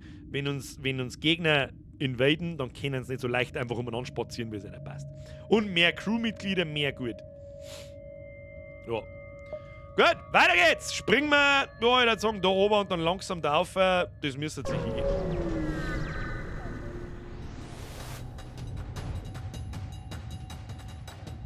Ein Rebellenschiff ruft dich. Föderationsabschaum! Darauf haben wir lange gewartet. Ja, du dich nicht oben. So, was hat der so? Schon wieder Scheißbomben. Du Arschloch. Weißt du, was ich dir sage? Ich bomb dir sofort deine Waffen zusammen. Jawohl! Was ist da wieder los? Wolfreak! Nur damit es auch der Letzte kapiert. Auf Steam ist es für 2... stopp. Das sage ich auch nochmal in laut durch. Um Gottes Willen. Es ist keine Werbung. Ich krieg davon nichts. Um Gottes Willen. Auf Steam kostet dieses Spiel gerade 2,50 €. Brudi, das ist in Minga ein halber der Leberkassemi. Das ist ein halber der Döner. Vom Döner hast 5 Minuten was, von dem Speck, trust me. Natürlich, wenn du für zugänglich bist, natürlich auch, hast weit länger was. Ah, das ist ja weniger als Vampire Survivors. Das werden wir übrigens auch noch spielen. Ich bin ja so ein bisschen für ein Indie-Mai. Wer hat Bock auf Indie-Mai? Wer nicht weiß, was Indie-Mai bedeuten soll, für Indie-Spiele, Independent-Spiele. Wer hat Bock? Wer hat Bock? Alles neu macht der Indie-Mai. Das sind 20% Maß. Hier, ja, jawohl, rein so, freilich. Da spielen wir lauter seine Spiele. Die haben übrigens nur ein Spiel rausgebracht, das heißt Into the Breach. Absolut verficktes Meisterwerk, Alter. So. Sie wäre ja für Indie Maria. Ich bin für Indie Claudia. Oder ich bin für Indie beide. Nur. So, Schlägerei ist O-Zettel. Fix Letten da. Schieß rein in eine Crewmitglieder. Da brennt alles. Da kann nichts. Möchte einer möchte abhauen. Das kannst du mal schnell abschminken. Da kannst du dir mal schnell abschminken. Da ist so 10. Inch. Hey. Da brennt der Straps. So, jetzt schießt man ins Cockpit ein. Ah! Dann schießt der Raketen in der scheiß Cockpit, bevor du abhaust. Ah! So, was hat denn der für Ausweichen? Bist du besoffen? Junge! Schieß rein da jetzt. Ja, hergottselig. Ja, dein scheiß FD. Oh, leck, warum brennt da so viel? Ah! Die Raketen nicht mehr sparen können. Ich akzeptiere keine verdammte Kapitulation. Haben Sie es noch nicht verstanden? So, Raketenwerfer schalten wir aus. Nächster Schuss. Geht voll in die Kapitänskabine. So, Schluss mit dir. So ein Feuerball, Junge! 34 Scrap, haben wir wieder über 100. 3 Treibstoff, die sind wichtig. Nice one. Oh, da haben wir auf dem Weg nochmal einen Shop. Wie machen wir das? Springen wir daher und dann zum Shop. Dann darf der Flotten ungefähr da sein, dann können wir leicht bis da rauf. Schafft man. Schafft man. Bürger, gib's Gummi. Na, gib, weiß ich nicht. Du erreichst einen Asteroidengürtel, in dem die Rebellen einen automatisierten Aufklärer stationiert haben. Auf Gefechtsstation, los geht's. So, wir schießen schon wieder einen Raketenwerfer, der Wichser. Wir schießen sofort in sein Waffensystem. Ist schon vorbei. Dann macht man Antrieb weg. Währenddessen bombt das Asteroidenfeld bomben sowieso zusammen. Jetzt muss ich gar nichts tun. Da! 39 Scrap. Easy. So, jetzt müssen wir nur aussitzen. Ja, unser Antrieb lädt nur auf, da in der Mitte oben. Ja, das geht nicht instant. Das ist quasi ein Tanktest, wenn man so will. Jo, dann springen wir vorher noch da. Warum springe ich nicht sofort zum Shop? Ganz einfach, weil ich in den 2 Systemen noch Schrott sammeln zum... Weißt du das schon? Nochmal so ein Zipfel im Asteroidenfeld. Weißt du, was ich dir sag, Meister? Deine Bomben kannst du sonst durchschieben. Da brennt schon. Da brennt der Straps. Oh ja, wegfliegen kannst du auch nicht mehr. Fliegen Drohnen eigentlich weg? Ich glaube, die Dinger sind unbemannt. Bin mir nicht sicher, ich glaube schon. Nein, jetzt soll ich wieder eine Bombe da rein. Oder doch nicht, Gott sei Dank. Das war knapp. Nochmal sind wir 30 Scrap. Easy. So, jetzt müssen wir aussitzen. Hashtag, da brennt der Straps. Weg mit dem Schund. Das Spiel ist so gut. Sprengi, du hast Schaden. Wieso sagst du nichts? Wieso sagst du nichts? Du sagst lieber Antrieb ausbauen für mehr Dodge. Ja, das ist richtig. Das tun wir dann schon. Nach dem Shop wird das Schiff ausgebaut. Okay? So. Heilung bitte. bist schon wieder voll kalt. So, weitergesprungen wird. Kommen wir von da zum Shop. Da kommen wir auch noch zum Shop hin. Sag ich dir, was ist. Shop. Was? Das riskieren wir. Da, ja. Kriegen wir Nehmen wir noch 2 Systeme mit. Die nehmen wir mit. Oh, zu diesem Zeitpunkt erwartest fast schon einen Kampf gegen die Mantis, aber an diesem Signalpunkt scheint es keine anderen Schiffe zu geben. Ja, super! Es gibt da Systeme, da passiert nichts. Das ist natürlich ein Kackmist. Wolfric, hörst du jetzt einmal auf, fix! Den Mantua wollen wir nicht umbenennen. Was? Oh, scheiße, das stimmt, das haben wir vergessen. Du glaubst, im Schatten des Signalpunkts eine Bewegung gesehen zu haben, aber alles bleibt ruhig. 2 Systeme extra mitgenommen und nichts drin gewesen, das ist nichts. So, Leute, wir brauchen einen Namen für unseren Mantis, der heißt Nellis. Der erste im YouTube-Chat, den ich lese, der schreibt Popocatépetl. Dessen Namen kriegt unser schöner Mantis. Ja? Der erste auf YouTube, der Popocatépetl schreibt. YouTube, Doppelpunkt, Popo, bla bla. Oh, der erste war der Flash. Nein, der hat's falsch geschrieben. Oh, doch, war der Flash. Mr. Flash, du warst der Erste. Das ist schnell gegangen für YouTube. Also für YouTube ist richtig schnell gegangen. Schreibt man den echt mit C? Popocatépetl, schreibt man den mit C? Bin ich mir nicht sicher. Da bin ich mir nicht sicher, aber das muss jetzt einfach, das ist jetzt... Ich darf es ja lustig finden, wenn der Mantisman Popocatépetl eigentlich heißt. Aber jetzt heißt er schon Flash. Flash! Save up the universe! Da ab zum Shop jetzt! Verkaufen wir endlich die Lanze! Ich brauch die Lanze jetzt! So, wo sind wir? Boah, der hat einen zweiten super Fick-Laser! Wow! Den bauen wir ein! Dann gibt's hier die super fucking Fick-Fuck-Laser! Wo haben wir ihn? Ja, der hätte auch schon wieder verdammtes Tarnungs- und was weiß ich, was soll ich sehen. Brudi! Ich brauch die Lanze jetzt! That's what she said. Ja, Alter, ich brauch die Lanze jetzt, aber ich nehme ja auch den SFL 2. Den nehme ich, du! Und der ist ja instant ready. Was haben wir denn da eigentlich? Benötigt normaler Schaden, zweimal Schaden bei Räumen ohne System. Nein, den brauchen wir nicht. Wir nehmen einen SFL 2. Der super Fick Laser 2. Das ist ein Stereo-Pew-Pew. Stereo-Pew-Pew! Bitte einbauen! Können wir sonst noch was brauchen? Nicht wirklich. Wir verkaufen mal unsere Raketen. Oder? Ja, was kriegen wir da? 19, wegen 19 Scrap. Halten wir es uns einmal noch, falls wir mit dem Laser nicht durchkommen oder sonst irgendeinen Scheiß und Raketen brauchen können. So, nice. Jetzt haben wir noch 109 Scrap Metal bereit. Wir brauchen einen Punkt in unsere Waffen und einen Energiepunkt. Das kriegen wir leicht zusammen. Eins. Ja, ausbaut. Annehmen. Und schon haben wir 2 Super Fick Laser, Alter. 2-mal Super Fick Laser vom Hans und vom Franz. Stell dir das vor. Jetzt gehen wir da rauf. Und dann müssen wir fast direkt zum Ausgang. Wird nicht klar. Alter, jetzt können wir den Damage auspfeffern, dass du sagst. Ich hätte zwar gerne Lanzen, hier gibt es nichts außer Weltraumschrott. Was ist das für ein Kacksystem? Jetzt war in 30 eine Dinge. Kruzifix nochmal. Oh, da können wir noch, das schaffen wir. Da können wir noch da rumspringen und dann zum Ausgang. Riskieren wir es! Sterben wir noch schnell kurz vor Schluss. Du entdeckst ein Mantis-Schiff, das in der Ferne Jagd macht. Dem Zivilschiff natürlich hilft mir, die fickt mir, Alter. Alter, jetzt hagelt's da gleich so viel Piu-Piu um die Ohrwaschel, dass du gar nicht auskennst. Und das instant. Da, hier. Schuss 1 auf die Waffen. Schuss 2, einfach auch auf die Waffen. Piu-Piu. Alter! Piu-Piu-Piu. Und jetzt hat der mir das ein bisschen zeitversetzt, ja? Absolutes Pro-Gaming. Achtung. Ja. Und jetzt schickt man ihm da aufs Ziel. Ah! Schlecht getimed, der hat sein Schädel wieder aufgelangt gehabt. Schlecht getimed. Hat nicht ganz passt. Aber hat schon passt. Ah. Der Bongo hat schreibt, Salve Bürger, alles gut bei dir. Geistig Behinderte, schlechten Leuten und Arschlöchern geht's immer gut. Was soll ich sagen jetzt da? Danke dir für die Nachfrage. 29 Scrap Metal. Das Zivilschiff zog sich klugerweise schnell zurück, während du den Angreifer abgelenkt hattest. Ja, die hätten wir schon ein bisschen eine Belohnung da lassen können, die Arschläger. Kruzifix. So, was kann man jetzt noch ausbauen? Ich möchte was ausbauen. 50 und 25, dann kann man einen Raketenwerfer auch gleich noch online schalten und können wir sofort gewisse Systeme außer Gefecht setzen zum Start von einem Kampf. Wir könnten aber auch unser Ausweichen ausbauen. Sonntag-Ruhetag, fuck, ich hab den Donau vergessen, das ist tatsächlich richtig. Merci für den Euro und 2 Cent. Ich hab frühst nach dem Kaffee auf nüchternen Magen auch ein Event im Ausgang.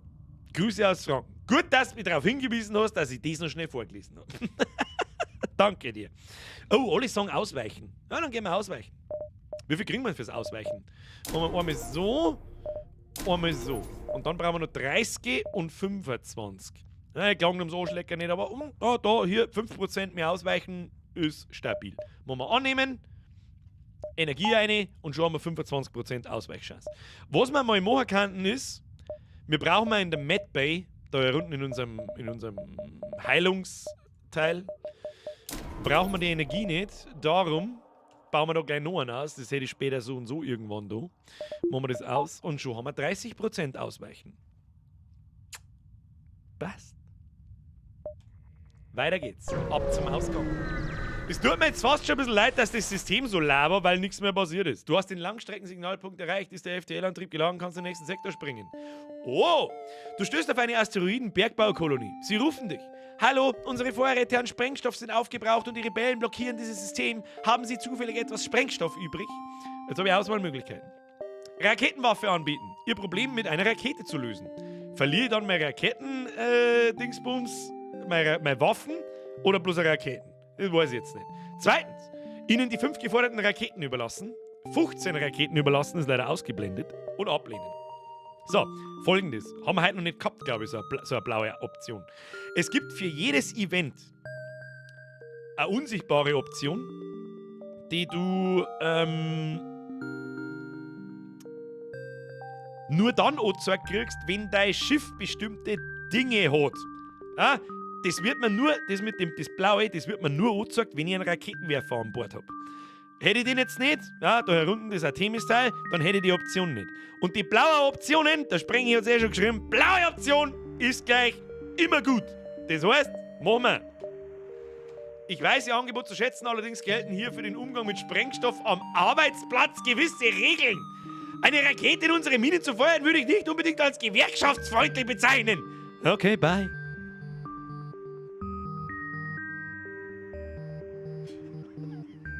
Berufsgenossenschaft ist not amused. Ja, dann sollen es 5 Raketen haben drauf geschissen. Ich gebe mir ja was dafür, hoffe ich. Ja, war ein mittelmäßig guter Deal. 5 Raketen für 21 Scrap Metal. Nein, haben wir bloß nur 4, aber Scrap Metal ist alles. Wir haben da in dem System, wo wir waren, sowieso nicht recht viel rausgeholt, muss ich ganz ehrlich sagen. Aber naja. So, Freunde der Sonne. Das nächste Mal haben wir nicht recht viele Optionen. Wir haben einmal Mantis Heimatwelten und einmal Felis Gebiet. Aber weißt du, was ich dir sage? Jetzt ist 10 nach 10 und jetzt da ich sagen, schauen wir mal, wie es ausschaut. Schmerzt mir noch ein wenig. Faster Than Light ist ein unfassbar gutes Spiel. Wir haben bloß 2 Systeme geschafft, 3 im Prinzip. Ja, da haben wir nur einen Haufen vor uns. Daher hinten kommt der Endboss und der hat es richtig in sich. Aber richtig in sich. Den schaffe ich auch bloß, ich sage mal, 1 von 5 Mal, glaube ich. Also so wie das Resümee der letzten 2-3 Tage ausschaut. Und das Coole ist, also das ist ja nie die gleiche Map. Ne? Die Map ist immer anders. Was auf Schwierigkeit easy. Nein, nicht auf, ich spiele meistens auf normal. Also wenn ich Offstream spiele, meistens auf normal, aber jetzt zu Demonstrationszwecken spiele ich auf leicht. Birger, ich finde deine App nicht. Hast du die ausgenommen? Nein, die habe ich nicht ausgenommen, aber es kann durchaus sein, dass die Version für das neue Android zu alt ist. Habe ich heute erst mit einem Spezi-Gerät, das kann ich selber nicht beheben. Also könnte ich schon, wenn ich wissen nicht wie. Da brauche ich jemanden, der mir dabei ein bisschen hilft. Dauert noch ein bisschen. Wenn du die... Warte mal. Finde ich... Ja, das glaubst du noch nicht. Ich habe mittlerweile ein Handy, das wissen die meisten aber das steckt da vorne in der Tastatur und das habe ich nie in Benutzung. Finde ich meine App selber noch. Ich habe so lange nicht mehr nachgeschaut. Bumsuf. Oh, also ich finde es noch. Aktualisieren heißt es da. Ausstehend. Ich aktualisiere. Habe ich schon Android 12? Weiß ich nicht. Jetzt kommt der Fehler. Bumsuf kann nicht installiert werden. Versuche es noch einmal, falls das Problem weiterhin besteht, findest du hier einige gängige Möglichkeiten. Gut, das ist mit meinem Handy natürlich jetzt so der Kacke, weil ich da die Entwicklerversion drauf habe und an dem kann es natürlich auch liegen. Nein, ich weiß nicht. Birger, ich finde deine App nicht, ich kann es da gerade nicht beantworten, aber ich glaube, es liegt am neuesten Android. Fürchte ich. So, was ich sage? Kann ich da speichern oder muss ich da... Da kann ich jetzt nicht weiterspielen, oder? Speichern und Ende. Ah!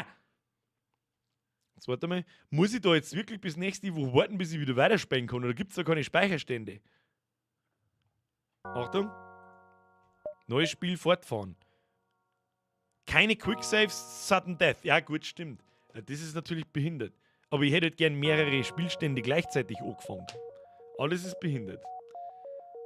Das ist behindert. Jetzt kann ich... Ja, wenn du das Safe Game mit dem Explorer rumkopierst, dann schon. Sehr schön, Sprengi. Guter Mann.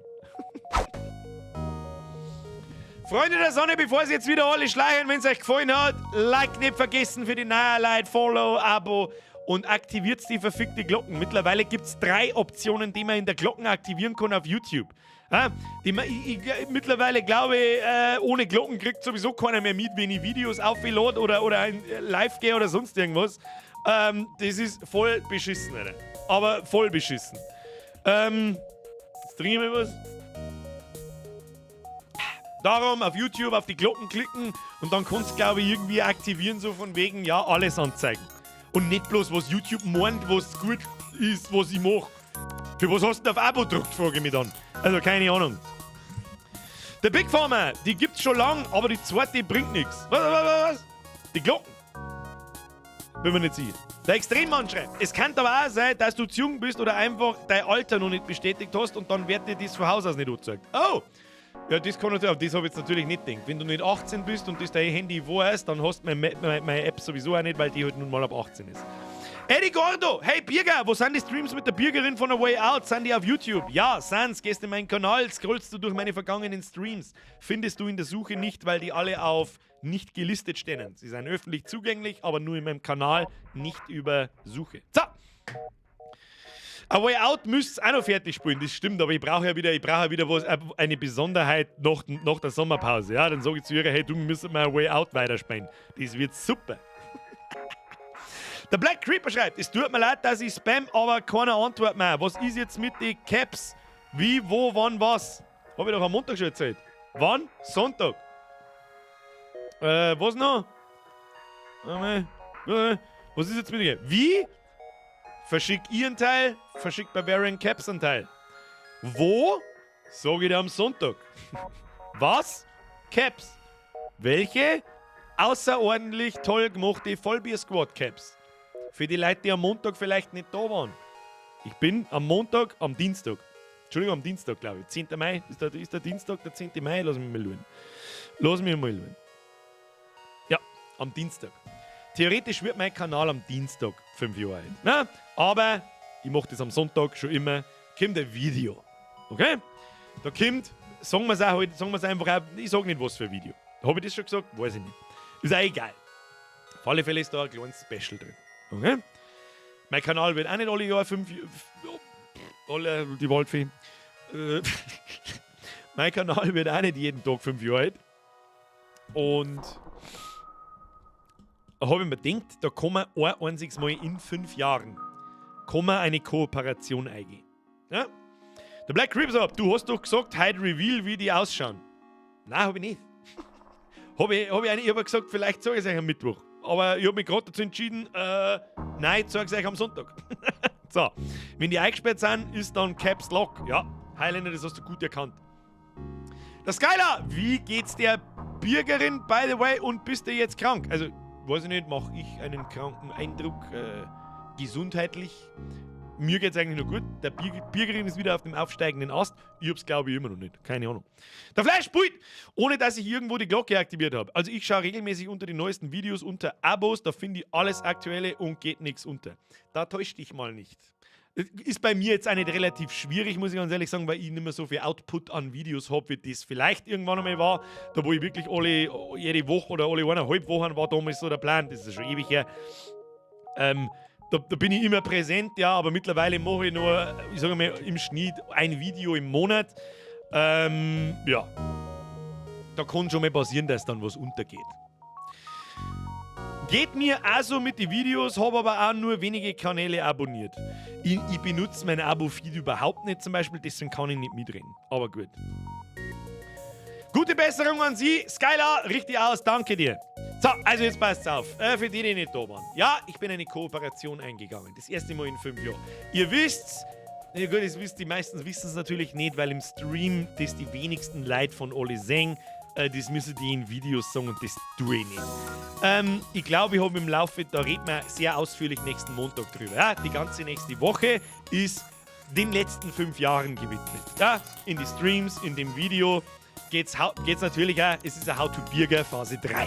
Ja, damit wir das endlich einmal abschließen, die letzten 10 Jahre. Und ab 2017 hat nun mal das da alles angefangen. Ist auch ein kleines Recap, ein kleiner Rückblick, auch für mich, was so die Highlights aus den einzelnen Jahren, die mich die mich dann da hergebracht haben, dass mir das Gefühl halber die Bundesland kennt. Wie viel das mich wirklich kennen, weiß ich nicht, ist mir aber auch wurscht.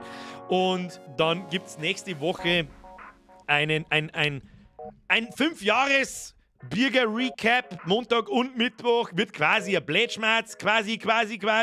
Nächste Woche zocken wir mal nix, wir schmatzen, wir unterhalten uns über alles Mögliche, was die letzten 5 Jahre so war, weil ich es gerne auch mal selber tue. Ja? Wird halt dann, wie nennen wir es, ein How-to-Recap. Und Kruzifix-Recap. Ja? Wird vielleicht aber das erste Reaction-Video. Wir schauen uns, glaubst du, dass ich mir meine eigenen Videos so schaue? Ich hab doch die How-Tos von 2017 und 2018 habe ich doch selber seit 5 Jahren nicht mehr gesehen. Keine Ahnung. Einfach einmal da reinschauen, was eine Lieblingsvideos sind von damals, wo ich mich selber auch noch an Dinge erinnere, die ich von damals erzählen kann und so weiter und so fort. Naja, ich feiere die Musik im Hintergrund anders, passt voll gut. Gell? Mir taugt die Musik auch. Der Soundtrack in Into the Breach ist noch besser. Ich feiere die Musik im Hintergrund anders. Mr. DNG, da hast du absolut recht. Ich auch. So, ja, das machen wir auf alle Fälle nächste Woche. Ja, ich glaube, das ist einmal angebracht. Nach 5 Jahren kann man das einmal schon machen. Und dann machen wir einen Indie-Mai draus. Ja? Indie-Mai. Dann spielen wir noch eine Runden Faster Than Light, dann spielen wir Into the Breach, dann spielen wir vielleicht auch mal Vampire Survivors. Das ist auch sowas, das ist so bescheuert, das Spiel. Aber ich habe zumindest 10, 15 Stunden lang nicht wegschauen können. Komisch. Der Wirtel schreibt, muss man sein Alter da auf Google bestätigen oder gelangt's, wenn das Alter über 18 ist? Das weiß ich nicht, ich bin schon länger 18. Ich habe noch nie ein Handy besessen, wo ich nicht 18 war. Deswegen weiß ich nicht, wie das hinhaut. Du musst halt einfach in deinem Google-Account angeben, dass du 18 bist. Und das, wenn du halt schon da hast, hast du halt verkackt. Der Flying Knut schreibt, FTL gekauft. Also für 2,50 € auf Steam ist mit FTL mit Sicherheit nichts verkehrt gemacht. Eher nur umdrehen, wenn du das nicht kaufst, aber irgendwie Interesse hast, dann bist du halt ein Depp. Der T-Online 666. So, bin jetzt vor der Spätschicht daheim. Was habe ich verpasst? Brudi, alles. Eines der besten Spiele, die jemals gemacht worden sind. So. Sonntag kommt dann ein Video. Ich bin in eine Kooperation eingegangen mit Bavarian Caps. Einfach, weil es passt. Zweitens, weil die Caps, die produzieren, super geil sind. Das ist nicht irgendein 0815-Schrott oder sonst irgendwas. Und in den letzten 5 Jahren, ihr wisst es nicht, ich sage das relativ selten, hoffe ich zumindest. Ich glaube, in den letzten 5 Jahren habe ich Angebote gekriegt, da wo jeder mit dem Kopf beidelt.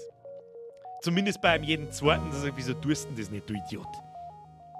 Selbst bei Raid Shadow Legends, ich sag dir ganz ehrlich, was mir die Geld angeboten haben, ist völlig lächerlich. Und da war mir dann auch sofort klar, warum jeder Zweite über ein Jahr lang gefühlt Raid Shadow Legends Werbung gemacht hat. Und jetzt ist NordVPN, von denen habe ich noch kein Angebot gekriegt. Wundert mich also ein bisschen. Aber momentan ist also der Peak meiner Online-Präsenz, der ist schon eine ganze Zeit lang vorbei. Und nur mit Streams, mit 1000 Zuschauer plus minus ein paar hundert, wie ich bei weitem nicht so viel angeschrieben, als wenn ich jede 2 Wochen ein Video raushau mit 50 bis 100.000 Aufrufe. Ja? Ist halt einfach so. Aber was wir die gezahlt hätten, da habe ich vielleicht schon kurz überlegt. Der zeigt nicht ab. Ich habe mir gedacht, so, wie verkaufst du das jetzt, dass wir uns drüber lustig machen und sackelst trotzdem die Kohle ein. Dann habe ich das erste Angebot, war schon so exorbitant, habe abgelehnt, dann ist eine E-Mail nachgekommen mit einem Angebot fast verdoppelt. Da habe ich gesagt, Alter, Kruzifix, das gibt's ja nicht. Aber gut. Trotzdem abgelehnt. Ja, so ein Bullshit mache ich nicht, habe ich noch nie gemacht. Werde ich wahrscheinlich auch nie machen, außer es kommt halt ein Angebot, das einigermaßen vertretbar ist, das ich gut finde. Habe ich schon ein paar Mal gesagt. Ich darf zum Beispiel sofort ein Red Bull, einfach so Red Bull Sponsoring annehmen. Schickt mir einen Red Bull Kühlschrank, verzeiht es mir nichts. Ich weiß, dass der Red Bull einen Scheißdreck kostet und im Monat, warte mal, wie viel brauche ich? 2, 4, 6, 8 Red Bulls im Monat. Ja? Dann saufe ich hier im Stream nur noch Red Bull und finde es richtig gut. Bin ich sofort dabei. Paulaner Spezi war das nächste. Und Dr. Pepper. Ja? So was. Da ich sofort machen, weil ich es halt einfach auch geil finde. Ganz einfach. Aber wie viel Scheiße, dass mir auch angeboten worden ist, wo ich mir denke, Alter, sei mir nicht besser, aber nein. Schau einfach, nein. Aber gut. Jetzt bin ich eine Kooperation eingegangen, aber das ist auch nicht nur ein rein Profitgeschäft. Ja, ich meine, natürlich mache ich dadurch Werbung für Bavarian Caps. Warum ich gerade Cap bin? Mein Gott, ich mache halt gerade Cap bin. Zweitens finde ich die Firma ganz geil. Drittens kennt mich bis vor 5 Jahren, bis das da angefangen hat, keiner ohne Kappe. Ihr kennt mich nur ohne Kappe. Das hat einen ganz einfachen Grund. Ich habe immer Probleme, mich wohlzufühlen mit meinen Haaren. Na, immer schon. Und die 20 Jahre davor oder 15 Jahre davor hat mich keiner ohne Kappe kennt. Bin ja nie ohne Kappe aus dem Haus gegangen. Wirst du kein Foto von mir irgendwo finden, wo ich keine Kappe auf habe. Und wenn, dann ist einmal im Jahr vorgekommen, dass ich ohne Kappe rausgehe. Tja. Kommen am Sonntag ist ein Vollbier Squad Cap. Schaut sehr gut aus. Es ist mir mehrmals gesagt worden, das ist das aufwendigste Kappe, das haben. Es hat mir eine Schweinekohle gekostet. Das kommt auch mal noch dazu. Das ist nicht so wie beim Spreadshirt-Shop, sondern, erkläre jetzt quasi nochmal, das verschicke ich selber. Ich, mit diesen Händen. Es gibt auch Autogrammkarten dazu. Pro Bestellung eine. Ich bin mir noch nicht sicher, ob wir da pro Kappe eine machen oder pro Bestellung. Weil dann kauft irgendjemand 10 Kappe, holt sich 10 Autogrammkarten und schickt mir 9 wieder zurück. Und wenn das mit Retouren losgeht, dann war das erste und letzte Mal, dass ich sowas überhaupt mache. Ja? Interessiert mich nicht, ob ich da Geld damit verdiene oder nicht. Ja, ändert man in pro Bestellung, du kannst dann 10, ja, dann kannst du halt 10 Mal bestellen, zahlst 10 Mal Versand, ja, das tut keiner. Dann machen wir pro Bestellung eine Autogrammkarten. Okay? So. Ja. Ich glaube, das ist nur fair. Ist das fair? Ab in den Chat bitte. Bei euch, die letzten Leute, die noch da haben, der Hardcore-Kern, bei dessen Meinung ist mir wichtig. Was die anderen alle rundherum schreien, ist mir scheißegal. Ich hoffe, da ist mir keiner besser. Und ich lege meine Hände ins Feuer, dass einer kommt. Oh, pro Kappe, Autogrammkarten, okay. Dann kaufe ich mir jetzt 5 Kappe und schicke der 4 wieder zurück. Und ich lege meine Hände ins Feuer, es gibt sicher eine Kasperl. Okay? Probisch, wenn du halt dann 2 haben möchtest und sowieso 2 Kappen brauchst, dann musst du halt 2. Dann bestellst du 2 Kappen, kriegst du Autogrammkarten. Verstehst du mich? Muss ich das. Ich kenne ja die Leute. Muss ich das wieder erklären? Du bestellst da jetzt 5. Du bestellst da jetzt 5 Kappen und ich lege noch eine Autogrammkarten rein. Ich sag das auch, wie es ist, ich werde dann trotzdem 5 einlegen. Vielleicht. Oder halt dann 2 oder 3, ist ja wurscht. Ich hab schon ein bisschen mehr. Ja, ich hab ein bisschen mehr wie ich Kappe da, aber halt nicht viel. Ich kann nicht hergehen, wenn dann irgendwelche Sonderwünsche geben, leg mir bitte 5 oder 2 für meinen Kumpel. Da kann ich nicht machen, weil sonst gehen sie mir aus. Solche hast du halt immer überall. Deswegen pro Bestellung eine Autogrammkarte. Ist das in Ordnung? Ich denke schon. Übrigens, bei Bavarian Caps macht es ganz genau. Also, ihr kriegt die Kappen bei mir und ihr kriegt die Kappen bei Bavarian Caps. Okay? So, ist ganz wichtig. Irgendwann gingen die ja aus. Vor allem bei mir. Und ich hoffe, dass die bei mir ausgingen. Weil es ist nun mal so, habe ich am Montag schon gesagt, jetzt geht es um Geld. Ja? Wenn ich die Dinger nicht verkaufe, kann ich mir einen Anschein beißen, habe ich Pech gehabt. Aber das ist halt, ich hoffe, ich habe genug und gleichzeitig ein total Zwing. Ich weiß nicht, wie ich es anders sagen soll. Wenn's ausgängen bei mir, dann kriegt es bei Bavarian Caps. Wenn's da auch ausgängen, dann lassen wir nochmal welche machen. Ja, da muss keiner zum Warnen anfangen oder sonst irgendwas, aber gut. Flea Frankie, signierst du die auch? Die Autogrammkarten, für was sind denn Autogrammkarten sonst da? Was soll ich denn sonst da damit? Soll ich mir den Arsch abputzen? Ich glaube, die Frage habe ich letztes Mal am Montag schon gelesen. Signierst du die Autogrammkarten? Natürlich!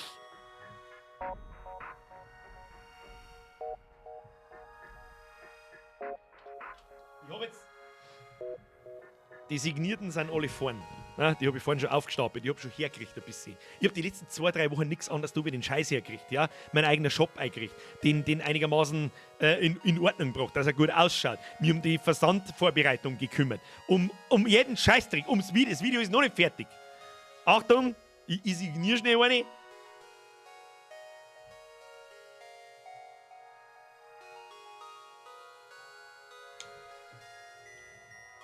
Kriegst du hier, das ist ja nicht irgendein billiges Papier, den Fehler habe ich 2018 beim ersten Mal gemacht, die Hand ziemlich dünn. Das ist eine, ja, Wix-Griffe for Scale, Vollbier Squad Mitgliedausweis und so schaut es hinten aus. Du bist dann Vollbier-Squad-Mitglied und es ist offiziell bestätigt vom Herrn Birger. Okay? Ich glaube, das Ding ist ganz cool. Matt gestrichen, ist einigermaßen stabil. Und genau so kämen die dann zu dir. Das ist nicht druckt, das ist signiert von mir. Okay? So. Also, das ist eine richtig geile Frage eigentlich. Haben die Autogrammkarten signiert, oder? Was? Das ist ja das. Normalerweise kann ich das. Signatur auf die Kappe. Habe ich überlegt. Und zwar aus zwei Gründen. Ein Grund ist ziemlich hinterfotzig, nämlich in dem Moment ist es ein für dich individuell zugeschnittener Artikel. Dann kannst du ihn nicht mehr zugeschicken. Auf der anderen Seite, ich möchte keine Kappe versauen, indem dass ich da drauf unterschreibe. Ich habe mir einen weißen Textilstift gekauft. Ich habe es ausprobiert und es ist absolut beschissen. Auf dem Schirm ist beschissen, an der Seite ist beschissen, darum los ist. Ich möchte, bitte lasst mich nicht eine Kappe signieren, weil es absoluter Müll ist. Ja, schaut beschissen aus, geht nicht gescheit, kann man nicht gescheit lesen, schaut aus, als hätte er vierjähriger unterschrieben. Bitte nicht. Ich habe ja gemeint für zum Beispiel. Was? Alter, voll geil. Was? Geil, habt ihr Bürger? Kriege ich Autogrammkarten oder zwei ohne Kappe? Was kostet mir das? Nein, das fangen wir gar nicht erst an. Ich fange jetzt nicht an, Autogrammkarten zum Verschicken. Das mache ich schon seit 5 Jahren nicht. Das ist jetzt die einmalige Gelegenheit, dass ich das. Jetzt habe ich die Möglichkeit, okay, jetzt bin ich schon dabei, da kannst du eine einlegen. Dann mache ich das. Ansonsten, das ist die einzige Möglichkeit, wo es Autogrammkarten gibt. Bitte, bitte, bitte, seid mir nicht böse. Ich verschicke keine einzelnen Autogrammkarten. Weil ich dann jeden Tag 5-mal zum Postkastel rennen kann und das war. Nein. Nein. Das kostet nichts, das existiert quasi nicht. Okay? So. Ich habe früher so einen Spezial-Textil-Autogrammstift gehabt, der war aber sauteuer und hat nicht lang gehabt. Herr Failing-Shadow, genau den gleichen habe ich wahrscheinlich auch. Das Ding kostet 15 € und mit dem habe ich versucht, auf einem Kappe umeinander zu schmieren. Absolut furchtbar. Einmal gewaschen, ist sofort der Stift herund und generell schaut es scheiße aus. Herr Bartenberger, Unterschrift aufs Kappe sticker lassen. Möglicherweise ist meine Unterschrift aufs Kappe gestickt, wer weiß das schon. Hast den Rückversandträg nicht? Was für ein Rückversandträg nicht? Kappe Innenseiten.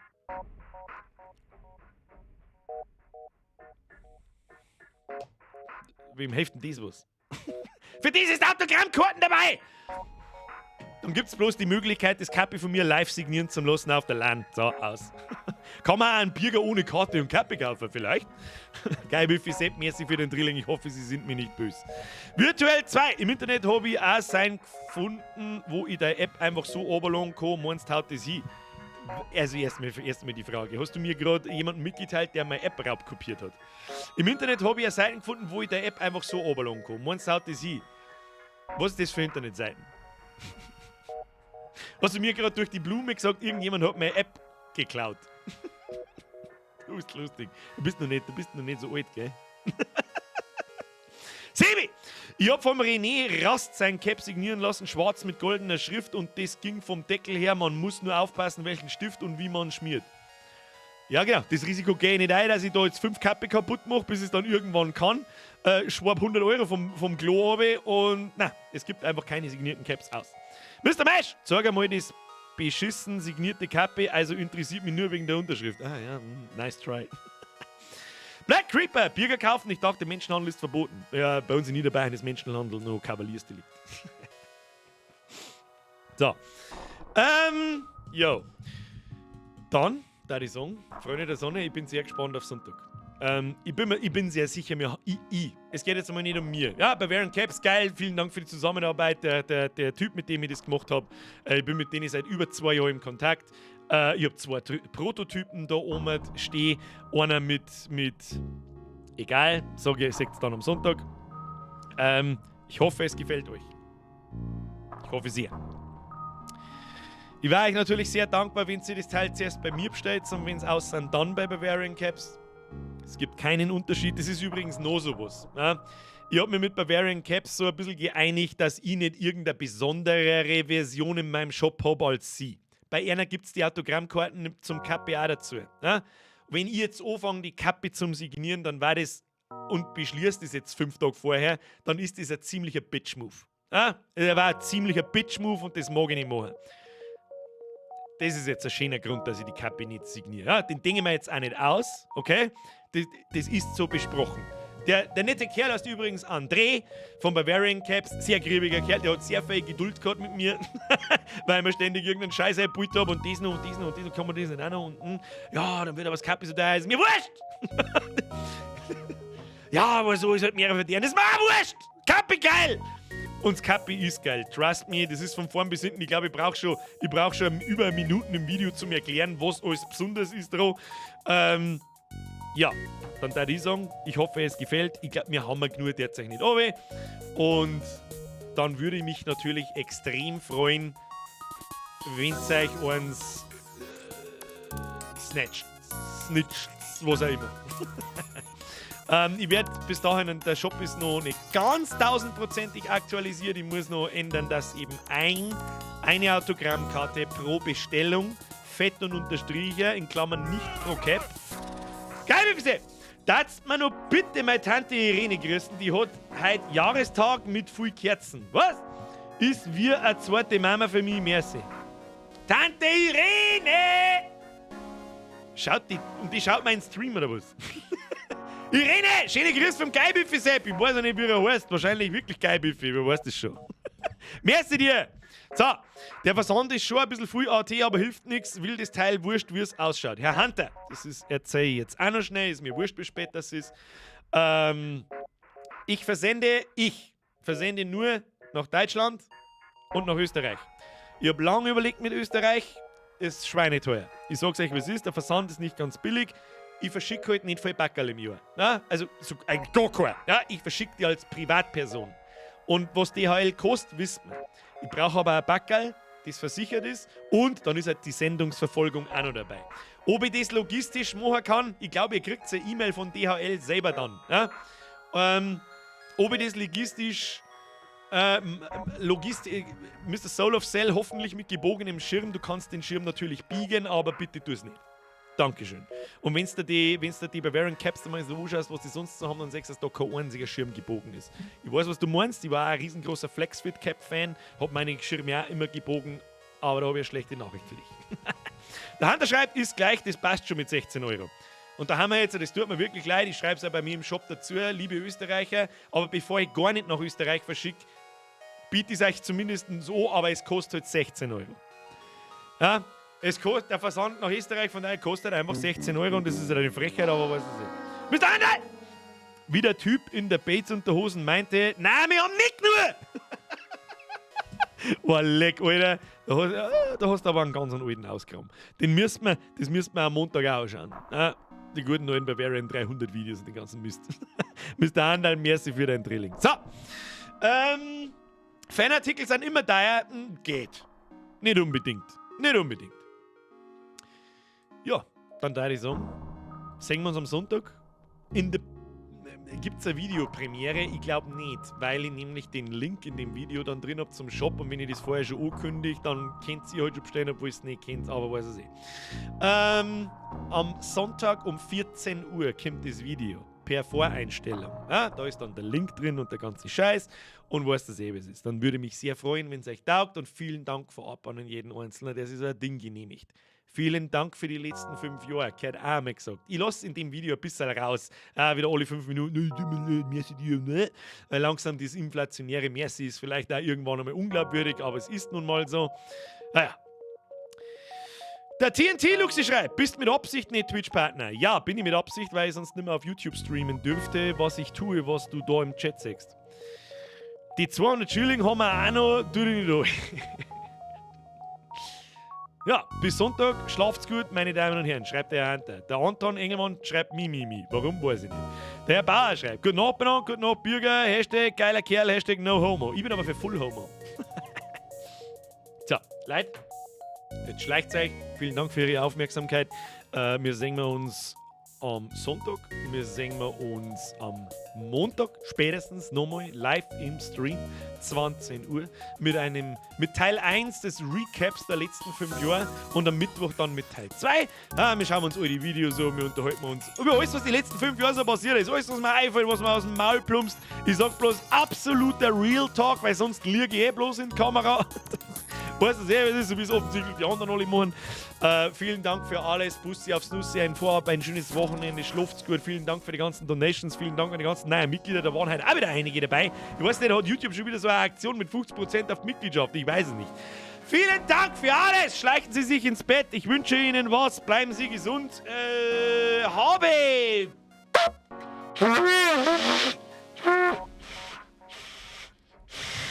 Du weißt wieder, der Birger kann es nicht. Pass auf. So. Schluss, dann musst du aber am Schluss noch einer scheißen Kruzifix. Merci dafür, sich freut sich Beining und da ist jetzt perfekt. Dank dir. Ja, nur dank mir. Wie immer sonst. Dank der Schibirger. Ich sag merci dir nicht. Schleicht euch niemals vergessen. Hashtag Space-Strapse mit Laser Pew Pew. So, Schluss jetzt. Bis Sonntag und Montag.